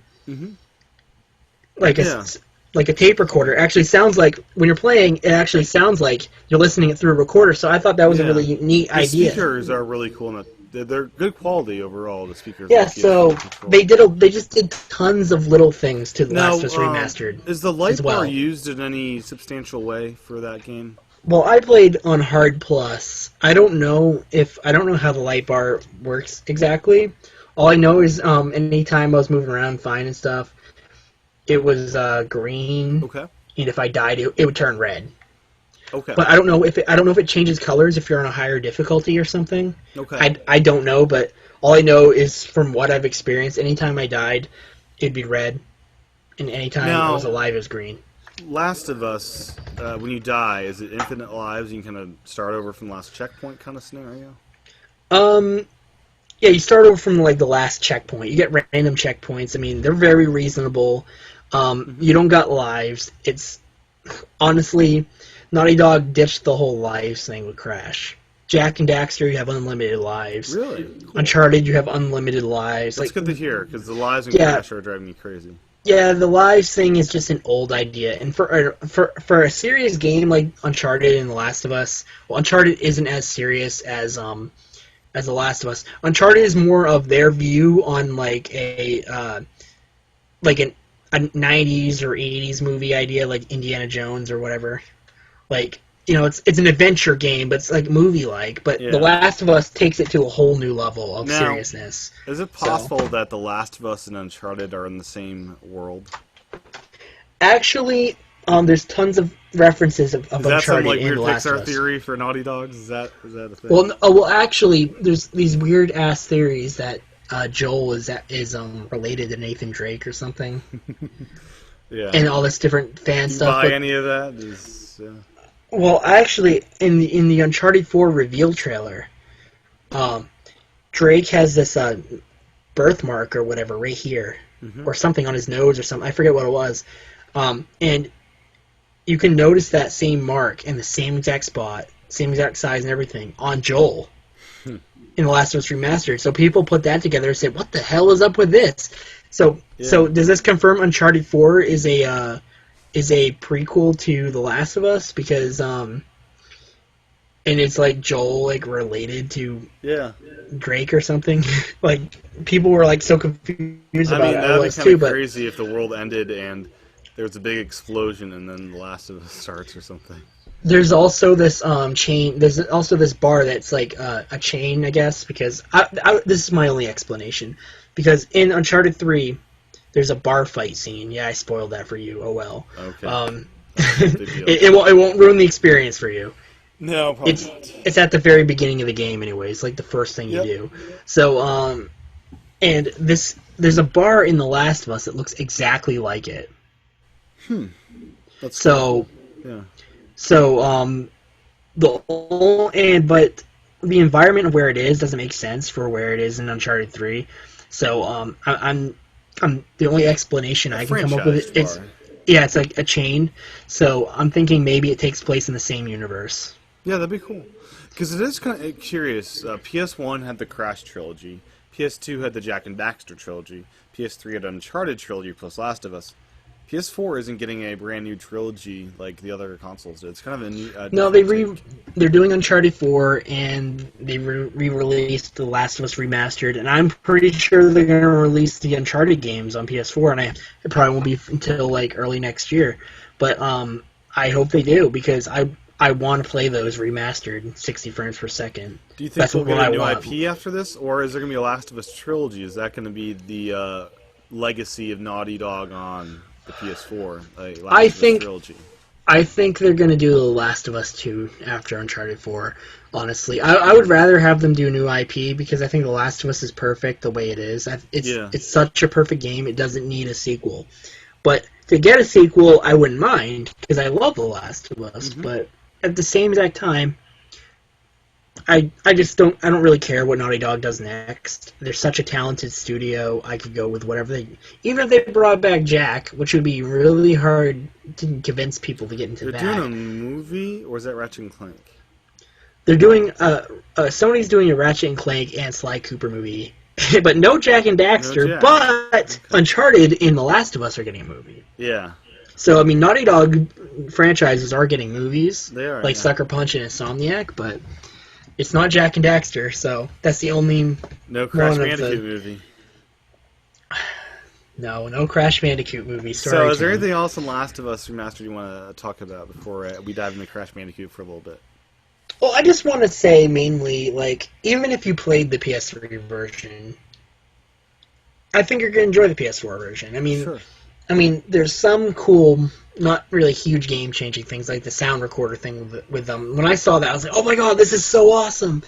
And then the photo mode was so much fun for me. And just the game in 1080p, 60 frames per second, was awesome. And it comes with all the DLC. So, yeah, you can do cross remote play. The remote play, yeah. Yeah, so, I mean, and it gives you something to do on your PS4 if you already have one, like me and Tim. So, yeah. I mean, honestly, I just love it. I'm happy that it released. I was very critical of it when it was announced because, like, oh come on, guys, just like I doubt. Okay, don't do this because I know what's going to happen. It's going to release, and it's not going to look that much better, or you're not going to notice it, and it's not going to be that big of a deal. Releases, okay, I definitely notice it. It looks way better in 60 frames per second, 1080p. It's just like, and it's such one of my favorite games of all time. So I just enjoy it so much, so I'm so excited for you to play it because I want to do a spoiler cast with you. Oh, we will. Couple weeks. You're going to love the story so much. You're just gonna be like, what the hell happened? It's been so hyped up over the past couple of years. I just hope it lives up, you know. I hope so as well. I mean, there's this guy that I follow on Twitter. He's a huge Nintendo guy, but has a PS4. And he's just, like, dissing on everything about it. I'm like, dude, you're at the beginning of the game. It's just like... No, I'll leave my judgments until I experience the whole game. I'm not going to talk during the middle of the movie and start hating before it's over. I'm just like, stop it. It's the middle of the... You're not even near the middle of the game yet. You're at the very beginning. No, it's like hating a movie because the first scene is not good or something. Yeah, it's one of those things. So I did that with Destiny, though. You gotta remember that. I did that with the beta. I didn't like it right away, so I dissed it. I'd rather enjoy Destiny. And I saw my friend play near the end. I said, okay, I'm going to give this game another try. So I will probably pick up on PS4. But game. Yeah, I'm getting that PS4 first, and then maybe Xbox One when it's on sale. But random question, but you should pick up Diablo 3 with me on PS4. It's currently not on my purchase list. We'll see. But I want a reason to buy it, Tim. At some point. I don't know. Comes out end of the month. 3? What kind of game is that? It's a, MMO or something, I don't know. Okay. Is it a subscription-based game? No. Okay. But you gotta pick it up with me because I need a reason to buy it. Okay, we'll see. And there's Last of Us enemies in it on the PS4 version. So. Oh, interesting. Okay, we'll see. Is that when's that coming out? End of the month. Oh, wow. Then again, Garden Warfare also releases this month, and I got really the Xbox good. One for like $23 digitally, so I'm also. I know. I'm thinking about getting it. I don't need it though. It's a fun game. It's not like a game I'll spend hours on hours sit-throughs, but it's a fun hop in for 10 to 20, 30 minutes and do something else. Yeah. So it's good. I think I've explained how much I love this now. I beat it within 2 days. Yeah, so, I'm excited to give it a shot. Yeah, well, I can't wait. I can't wait because I'm gonna have so much. We're gonna have so much talk with it. While you were enjoying the most recent Naughty Dog game, I was enjoying the very first PlayStation Naughty Dog. Crash Bandicoot for $6 on my PS3. We'll talk about the PS3 a little bit later. It's been a little bit longer of a show than normal. It appears there's a lot of stuff going on. Yeah, I mean, we had a huge ranting on the subscriptions. That took up that drained. And we had the Little Little Big Big Planet rant as well. Oh, dude, that was only like 3 to 5 minutes. But yes, the subscription rant was the bulk of the opening. Yeah. But Crash Bandicoot, the thing about it is, it'd be like if Mario 64 launched on this SNES, controller-wise. It's a 3D platformer. Oh, yeah. But the game does not support analog controls. Even though it seems like it'd be easy to add support for that.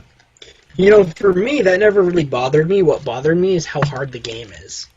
That is a challenge. I got through the first island fairly well. The first island's easy. But after that, so I finished this game, and how I finished this is a game of the era where we had passwords to get back to where we were. It supported save as well, so you can save your progress on the virtual memory card on the PS3, which is cool. But I got the password to unlock all levels and stages, and what I did is I just played through all the levels as far as I could through the amount of allowed lives, so I'd play like 5 or 6 lives on each level. If I didn't make it to the end, I just move on to the next level. So I experienced a little taste of at least the openings of all these levels, probably halfway through all the levels. And it was a rather good experience doing it like that. I didn't get too frustrated because I did die a lot, and I was okay dying because of that the unlocks there. So I did beat the final boss. The first try, the final boss was super easy and not hard at all, which was surprising.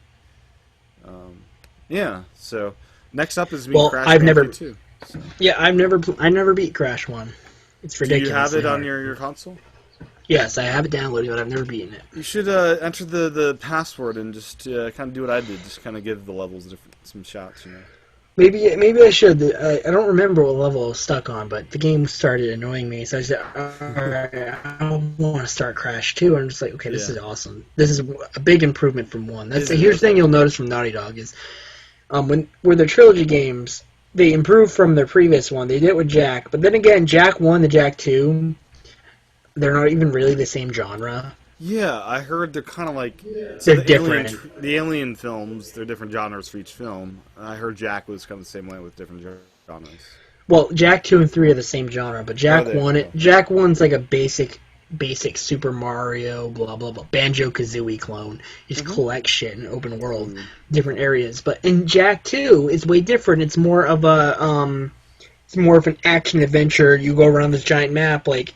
You go to the next mission, like, you know those kind of games, right? Yeah, sure. And you get, like, weapons, you get, like, guns and stuff. I mean, and it has such a good story for like a game like that. Like, the look of it and everything. It's just like a platformer with a really good story. It's awesome. So Yeah. Jack 2 and 3 are way different than 1. Okay. So, But yeah, the controls were just baffling to me because sometimes it made you feel like you had to go diagonally, and that didn't even support diagonal controls at all. Crash Bandicoot. I thought that was odd, but it never really bothered me. I don't know if Crash 2 does it. I don't remember how I played.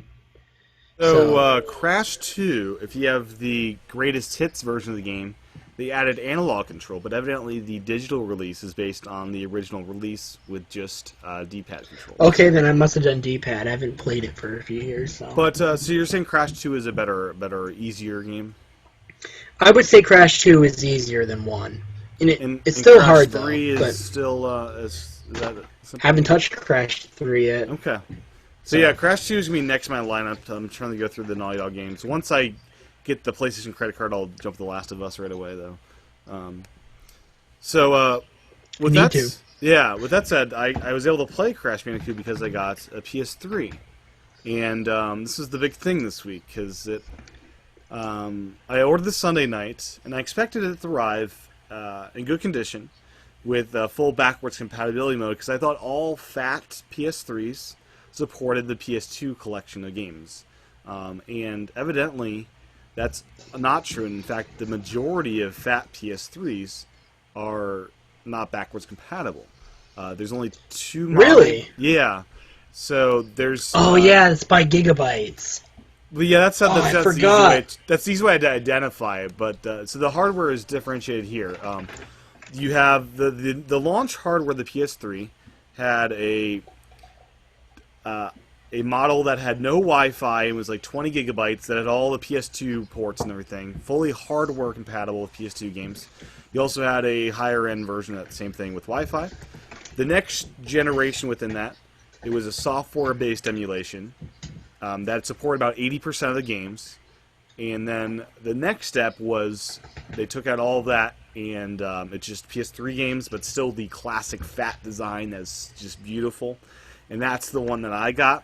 And the easier way to tell them apart is if it has 2 USB ports, it's not going to be backwards compatible. If it has 4 USB ports, it's backwards compatible. But anyways, as I was looking into this and thinking about returning it, because of the damage to the console during shipping, amongst other things, but reliability on the FATs, the older the model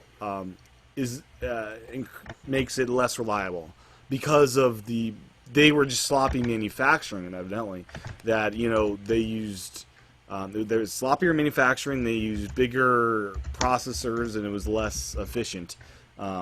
So the one that I have is the most reliable fat PS3 that they've ever made, pretty much. So because of that, I think I'm gonna actually hang on to this fat model, because just looking at it, it's a beautiful system. The glossy look. It shines in low light, and it looks just gorgeous, Dan. It looks gorgeous. I thought you said it was all scratched. It is scratched up, but that said, the scratches are easily hidden when it's not bright light on it because of the shine. So with the light kind of reflecting off of it, just from this distance and even like fairly close to it, it looks really beautiful because you can't really see the scratches unless you're kind of staring right at it, really close to it. So it is all scratched up, and when I get close to it, it does annoy me quite a bit. But even with that, it's still a good looking piece of kit. I could not imagine myself getting a slim or super slim. Just visually, those things look like cheaply made pieces of crap. Yeah, I mean, I don't like the look of the original PlayStation. As I said. So what don't you like about the original PS3 design as far as the visuals to it? I don't like how big it is. It's like super huge. So it's a size thing, because the fit and finish also and all that looks great. I know, but also I didn't get a PS3 until the Slim, so I'm not used to the bigger one. So I'm just like, what the hell? When I saw one, because it just looks like a piece of artwork just sitting on my table, and it's like, it's kind of cool. I actually want to get a super Slim. Yeah. But, during transit, so this arrived with a box that was already opened. When it came to the office, it was an open box, and someone could have just yanked it out and shipped an empty box if they wanted to. It was that damaged in shipping as far as the box. And internally, the fan, that is ridiculous. Yeah, it was not packed at all well. The box was kind of flimsy. I'm not sure. That was not intentional. I don't feel communicating with the seller. But regardless, it did get additional scratches that make it look really bad up close. And beyond that, there's some pin that's kind of in there, shaking around. And the fan clicks, especially in vertical mode. But in horizontal mode, it's not... it kind of goes away if you have it positioned right. So it's for a console, I'm gonna be using as secondary. I'm gonna get $30 off the price of it to hang on to it at the damaged kind of state it's at.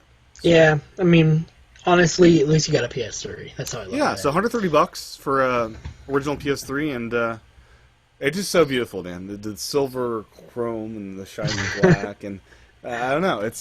I don't know. I mean that's. I'm glad you like it. I have room for it too. It's not better cramped in a room like. It doesn't matter who likes it. I mean, it's only important that you like it. It's yours, not absolutely. Mine. I don't have to look at it. You do. So yeah. So I got past all the crazy shipping stuff. It was pretty messed up when it came. It's like, ugh. So beyond that, it came with the 6-axis controller, which was really old and the joysticks were loose, so I got a DualShock 3 today.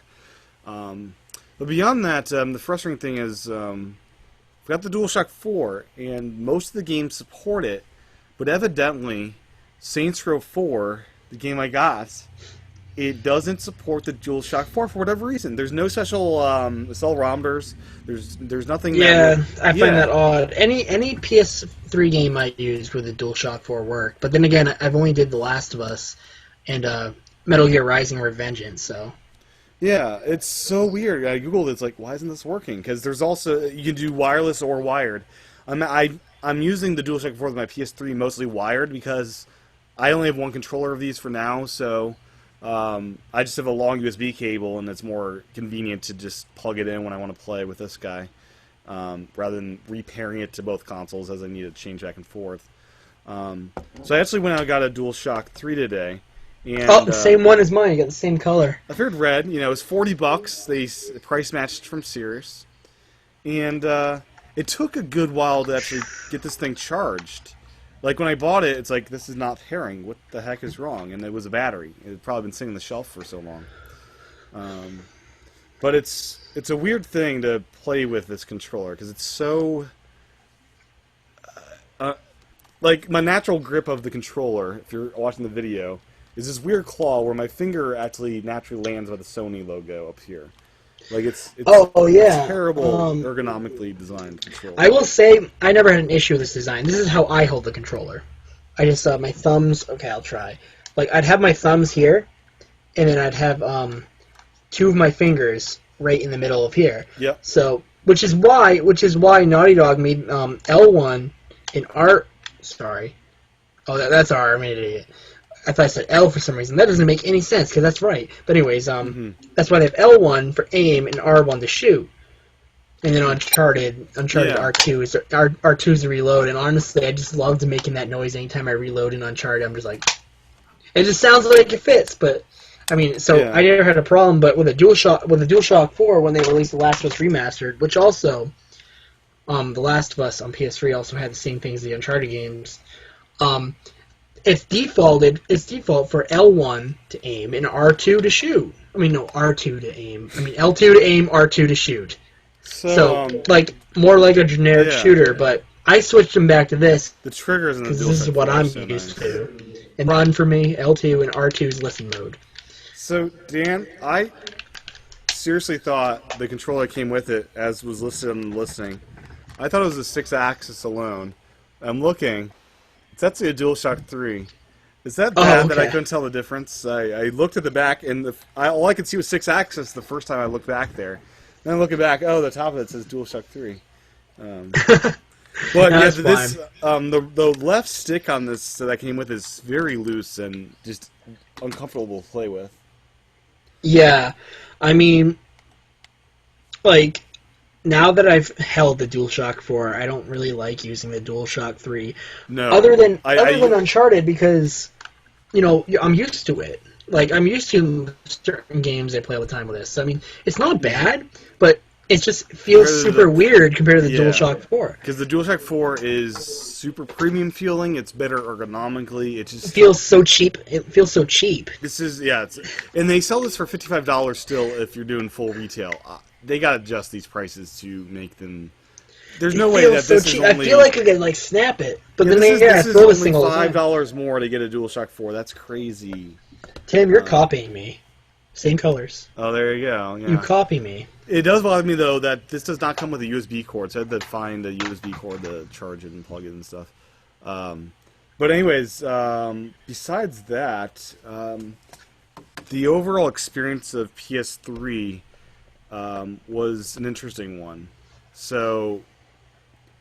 You haven't gotten to the best part yet. You haven't gotten the Naughty Dog. What about Naughty Dogs?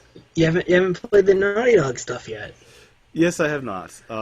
So the updates of the system were interesting because when I went to probably go to the PS Store, it said, "Oh, you need to update the system," and it said where to go. It didn't actually bring me to update it automatically, and I had to do that.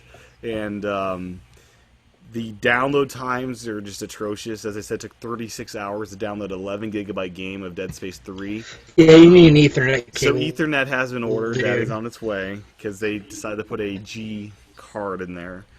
The interface, I'm getting more and more of a hang of it. Initially, I thought that digital games, you can organize them. But I found out albums, you can actually put stuff in the folders. Oh, yeah, there's folders and everything. So I've made a Naughty Dogs folder. You'll be very happy to know. And I'm going to put all my Naughty Dog games. I'm going to get... You can get them all digitally. Well, yeah, I'm going to get Crash 1, 2, and 3. I'm going to get the Jak and Daxter HD collection for $20 digitally. Then I'm going to buy Uncharted 1, 2, and 3 digitally, and they'll all be digital. I'm going to have to upgrade my hard drive, but I'll get some extra hard drives laying around here I can use. All right, well, that's cool because, they're really good games. And you definitely play all of them. And then I'll be, of course, I got a PS Plus folder for all my free games to get through there. Yeah, that's awesome. So, let's see. 6-axis. I hate the DualShock 3. I got Saints Row 4 in on Friday. You mentioned that. I was expecting to play it on Friday. But when I put in the game, it said, please install updates. So it was about a gigabyte. It's like, okay, let me install this, get playing it. And I had to fall asleep before it finished because the first time I did, Because 11 gigabytes took you like 36 hours just so. The annoying part was do 10% of that just for a patch update. Yeah. Patch updates, but still, it's ridiculous. You're gonna have to wait a long time. So beyond that, though, I used the Xbox One while I was downloading the patch, thinking that would work okay. But evidently, if I switched inputs, the PlayStation kind of didn't like that and aired out.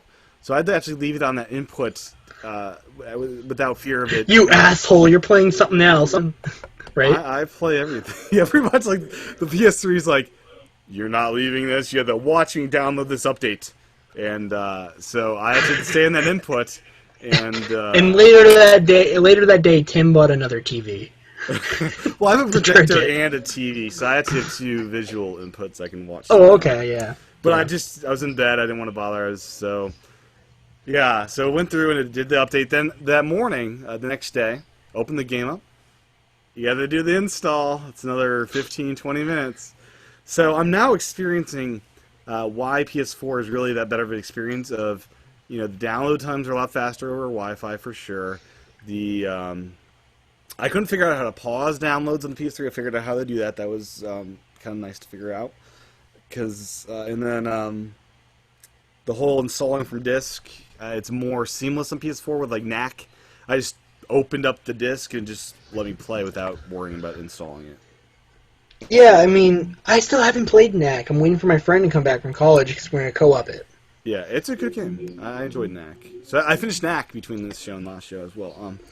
I guess GameFly is the awesome service for PS3 because GameFly, all the great PS3 games, they're old, so I can actually get those from GameFly pretty much instantly if I want them. There's a lot of exclusives on PS3 too, like even third-party ones, like the Ultimate Metal Gear Solid collection that was not on Xbox because it's something to do with they needed Blu-ray or something. So so GameFly is going to be mostly for PS3, I think, in the foreseeable future, as well as some of the current gen games.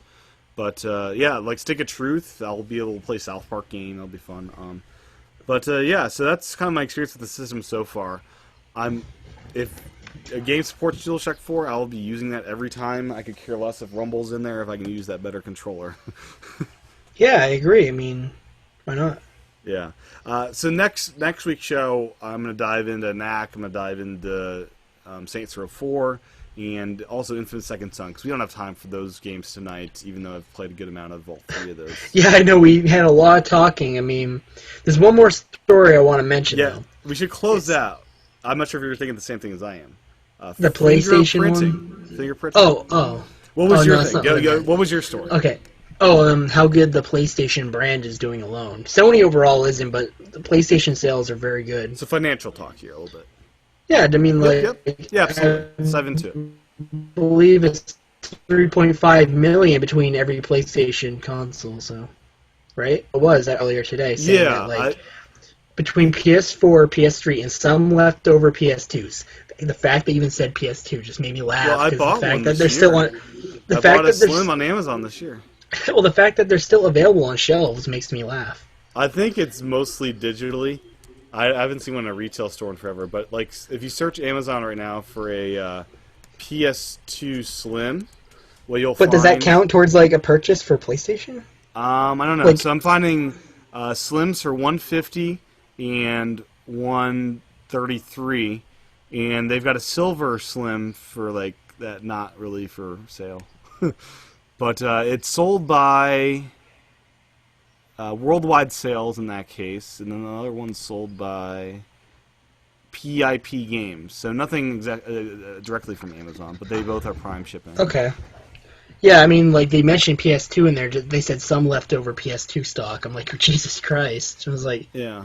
But the PS3s are interesting because they initially had a PS3 Slim for $200. Yeah, $200. It's just the console. It was a 12 gigabyte console, and they started phasing those out. My local Walmart still has those. But every other store I've been checking, it's like $260 minimum because they force you to get these stupid bundles. It aggravates me to no end that they don't let me buy a $200 base system because definitely GameFly and stuff. But yeah, back to financials. PlayStation is doing good. Definitely. Which is kind of funny because everyone was giving them a lot of crap for losing $500 million. That's a lot of money. But that's more than Nintendo lost. They lost only $100 million or something.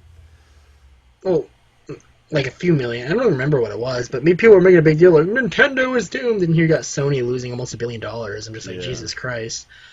Just like, oh my God, that's ridiculous. I mean, just like, oh, that's just money we're losing. Big deal. It's just like, holy crap.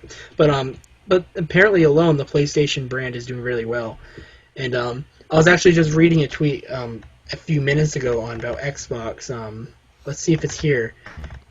Yeah, I got it right here. All right. Let's go scroll up real quick.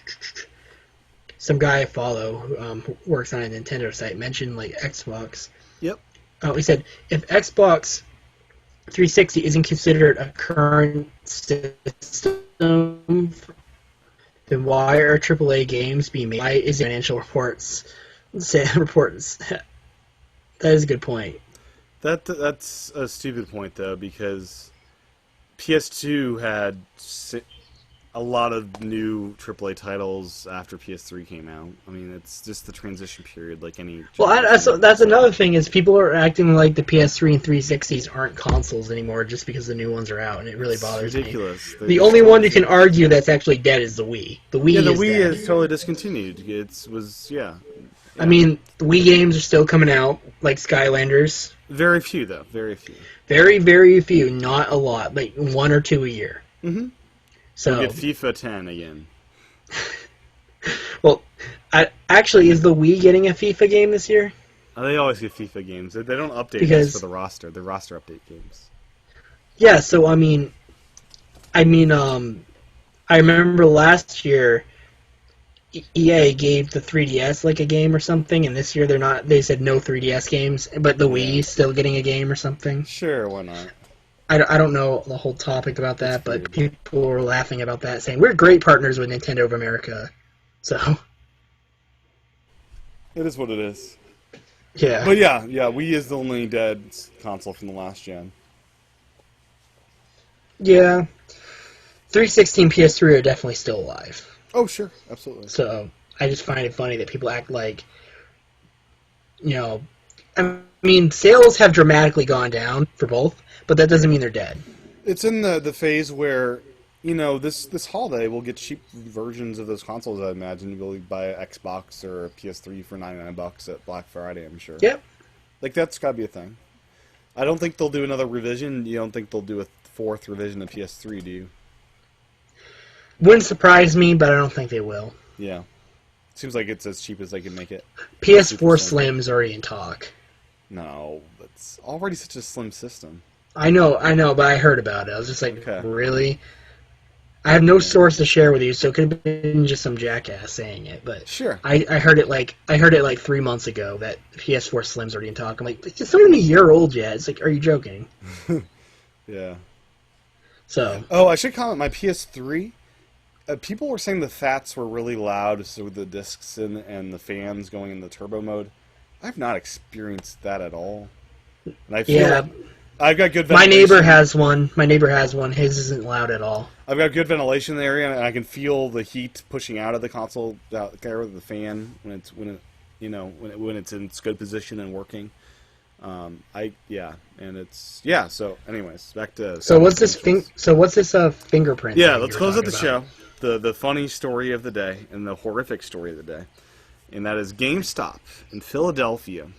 Oh, I heard about this. So here's the quote I have from the story. A new policy is in place at Philadelphia GameStop stores, which requires customers who trade in video games to provide a fingerprint scan. My God. The company claims the collected thumbprints will go into a database to enable police to track down thieves who bring in stolen goods. However, City Solicitor Shelley Smith claimed that the state isn't requiring GameStop to abide by this, but they are.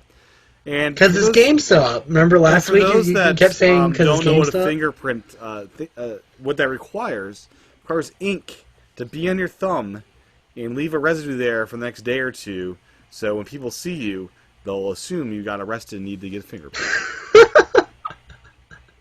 Oh, no, don't worry. I just traded a game at GameStop. Oh, yeah, that happened to me a month ago. Yeah. Like, this would prevent me from ever wanting to ever trade in games at GameStop or even shopping at GameStop, really. Remember, Tim, it's because it's GameStop, like you said last week. I said, why did they do this? You're like, because of GameStop. Yeah. Because of GameStop. This is only Philadelphia. And, this needs to be a thing. # because it's GameStop. They're the most... Oh, and I guess 40% of their customers only know that you can do trade-ins there. I don't shop at GameStop except to buy new items. I don't buy anything used there because that's where they make all their money. I know that. So I refuse to buy their used goods because I know that's where they make their money. Oh, I don't buy used stuff because I'm not interested, not because I care that they make money. Yeah. But I only go to GameStop because I'm loyal to that one store because of the people who are there. But I keep hearing about stupid things that GameStop is doing. And it's just really annoying, and it just makes me hate them. I'm just starting to hate them. Yeah. Then their paid rewards program is crap. It gets you... Yeah. Get the $120 Best Buy one for 2 years. It gives you 20% off all new games. That's a much better deal if you're looking for... I don't go to Best Buy, so I have no reason. It's too far away, so... Oh, yeah. I love... If I'm getting a physical game, Best Buy is my jam. It's really close, Well, that's good. But, I think that's a wrap. Anything else you want to bring up on this week's extended edition? We covered tons of PlayStation. We even have things that we didn't get to bring up. Before we did the show, not this week, but just in general, it's like, we're not going to find enough stuff to talk about on PlayStation every week, Yeah, and we realize that we keep going over that 1.5 hour mark. Yes. 1 hour and 30 minutes, but so we're past 2 hours, I believe, right? Well, we started about 10 minutes late, so... Yeah, we're past 2 hours. Yeah, so... So, yeah, I think we got plenty to talk about. This is the longest show a club podcast has ever done, including Club Nintendo. I have the record. Excluding, Dan, this was not released as an episode, but when Pokemon XY came out, we did a midnight hangout party for like 5 hours, and at like 3 a.m. we were playing Pokemon over Hangout. We need to do things like that, like, in general for game releases. I mean, what we should do is, even though I'm the PlayStation guy, like, when a big game comes out, like when Smash comes out, dude, we should do like a midnight hangout with everyone in the club, because I'm pretty sure almost everyone's getting Smash. Because the Xbox guy must be getting Smash, right? Oh yeah, because he's a big Nintendo guy as well. So and yeah, so I'll I be mean, taking a vacation day on the Friday of release. I'm assuming the Nintendo guys, because I saw there was 2. Absolutely, there's gonna be all 5 of us getting Smash that day. Good. We're doing a big giant hangout that day. We're gonna be like, now Smash it's a shame time. that Smash doesn't support 5-player multiplayer. Well, one guy can commentate and take turns. So there you go. You have the commentator. I would have to learn how to do that better. Dude, we need to set this stuff up. We need to Oh, absolutely. I mean, these club things are a blast. I tried to figure out how to do a hangout integrating a video stream off my Wii U using. I'm pretty sure it's possible. Well, I have a capture card, but Hangouts, it's weird to try to integrate live video streams and stuff because it switches between the feeds and stuff. But yeah, well, we'll figure it out. We got plenty of time, and I mean, I have a blast with Club PlayStation. It's something I look forward to every weekend. So I definitely look forward to it today. I mean, so we definitely need to do some live streams and stuff. I feel like they'd be a lot of fun. Oh, absolutely. And we do. So as we're wrapping up the show, we do have a website. We can confirm it by typing into my URL bar. And on that website, you can actually find a calendar of all the club events. And it is just clubplaystation.com. We did get that URL. So if you go to clubplaystation.com, you can catch the latest audio versions. I actually haven't checked this out yet. Oh, you've not? I thought I sent that to you. I guess not. Oh, you might have. I mean, so many people send me messages. It's ridiculous. But yeah, there you can check out the audio versions of these shows. And also, if you click on Calendar of Upcoming Events in the menu bar area, you'll be able to pull up a calendar of all the club events, including the live shows, any guest appearances I'm doing. Like I'm doing a guest appearance next Tuesday on X1 Bros podcast. And if we're doing any live streams, that'll be there, or gaming nights, those will be on that calendar. So check out that calendar. You should be able to subscribe to that calendar. It's just a public Google calendar. So it's a good place to check out to make sure you're up to date on all the club events here. Well, this is cool. So we do this podcast every weekend. Club Xbox is 8 p.m. Friday night Eastern time. I know. I had to miss it yesterday. It was depressing. Yeah, so that's you get the after the recording version. But I can watch the live recording now, so that's good. Yep, absolutely. So yeah. Xbox, basically, at 8 p.m. every night over the weekend, you can check some sort of podcast out. Friday, it's Xbox. Saturday, it's PlayStation. It's me and Dan here. Sunday, it's Club Steam. And then at 9 p.m. to 10:30 p.m., it's Club Nintendo. So 4 awesome shows every weekend, so check them out. And then subscribe and review the shows on iTunes. Greatly appreciated there. And we also have some other things planned out in the future. Yes, we do, and we will announce when they are. Yeah, we've been discussing some of that in DMs and stuff. So. Yeah, it's been exciting times. Exciting times for sure. Dan, where can folks find you on the interwebs? They can find me at my Twitter at NaughtyDogForLife. It's below this little bar thing. You can also my gamer tag, my PSN, my Miiverse account. It's Pikmologist. PIKMOLOGIST. Same one for all 3 accounts. So it's a nice, unique handle. Add me on. Like you can add me on PSN. You can add me on Xbox. It'll probably take a long time for me to respond. I'm barely on it. And you can add me on Miiverse. But when you add me, please make sure you let me know who you are. Like, say, oh, well, I watched Club PlayStation, so yeah. Please let me know in the message so I know if I'm adding someone or not. Like, I just don't add random people Sure. They got to That let me makes know sense. through Twitter or in that message. So I'd appreciate it. So, but you guys feel free to add me. Cool. My handle is TCHATEN. That's everywhere I'm online. That's Twitter, Instagram, Miiverse, PSN, XBL, all the places. Find me there. And yeah, so clubplaystation.com for the URL. You can follow us on Twitter, which is at Club PlayStation Pod. Just one second. Yeah, We have a Club Twitter now PlayStation too. Podcast is. No, wait. On Twitter, it's at Club PS Podcast. And Tim, then, you gotta let me know about this stuff, man. I need to send an update email, I guess, about that one. And so yeah, that's All where you right, can I'm find us checking it out. online. And with that said, that'll wrap up tonight's show. If you're on the live stream, stay tuned tomorrow at 8 p.m. for Club Steam and then Club Nintendo. Thanks for watching. Have a good rest of your night. You guys have a good night. Thanks for watching.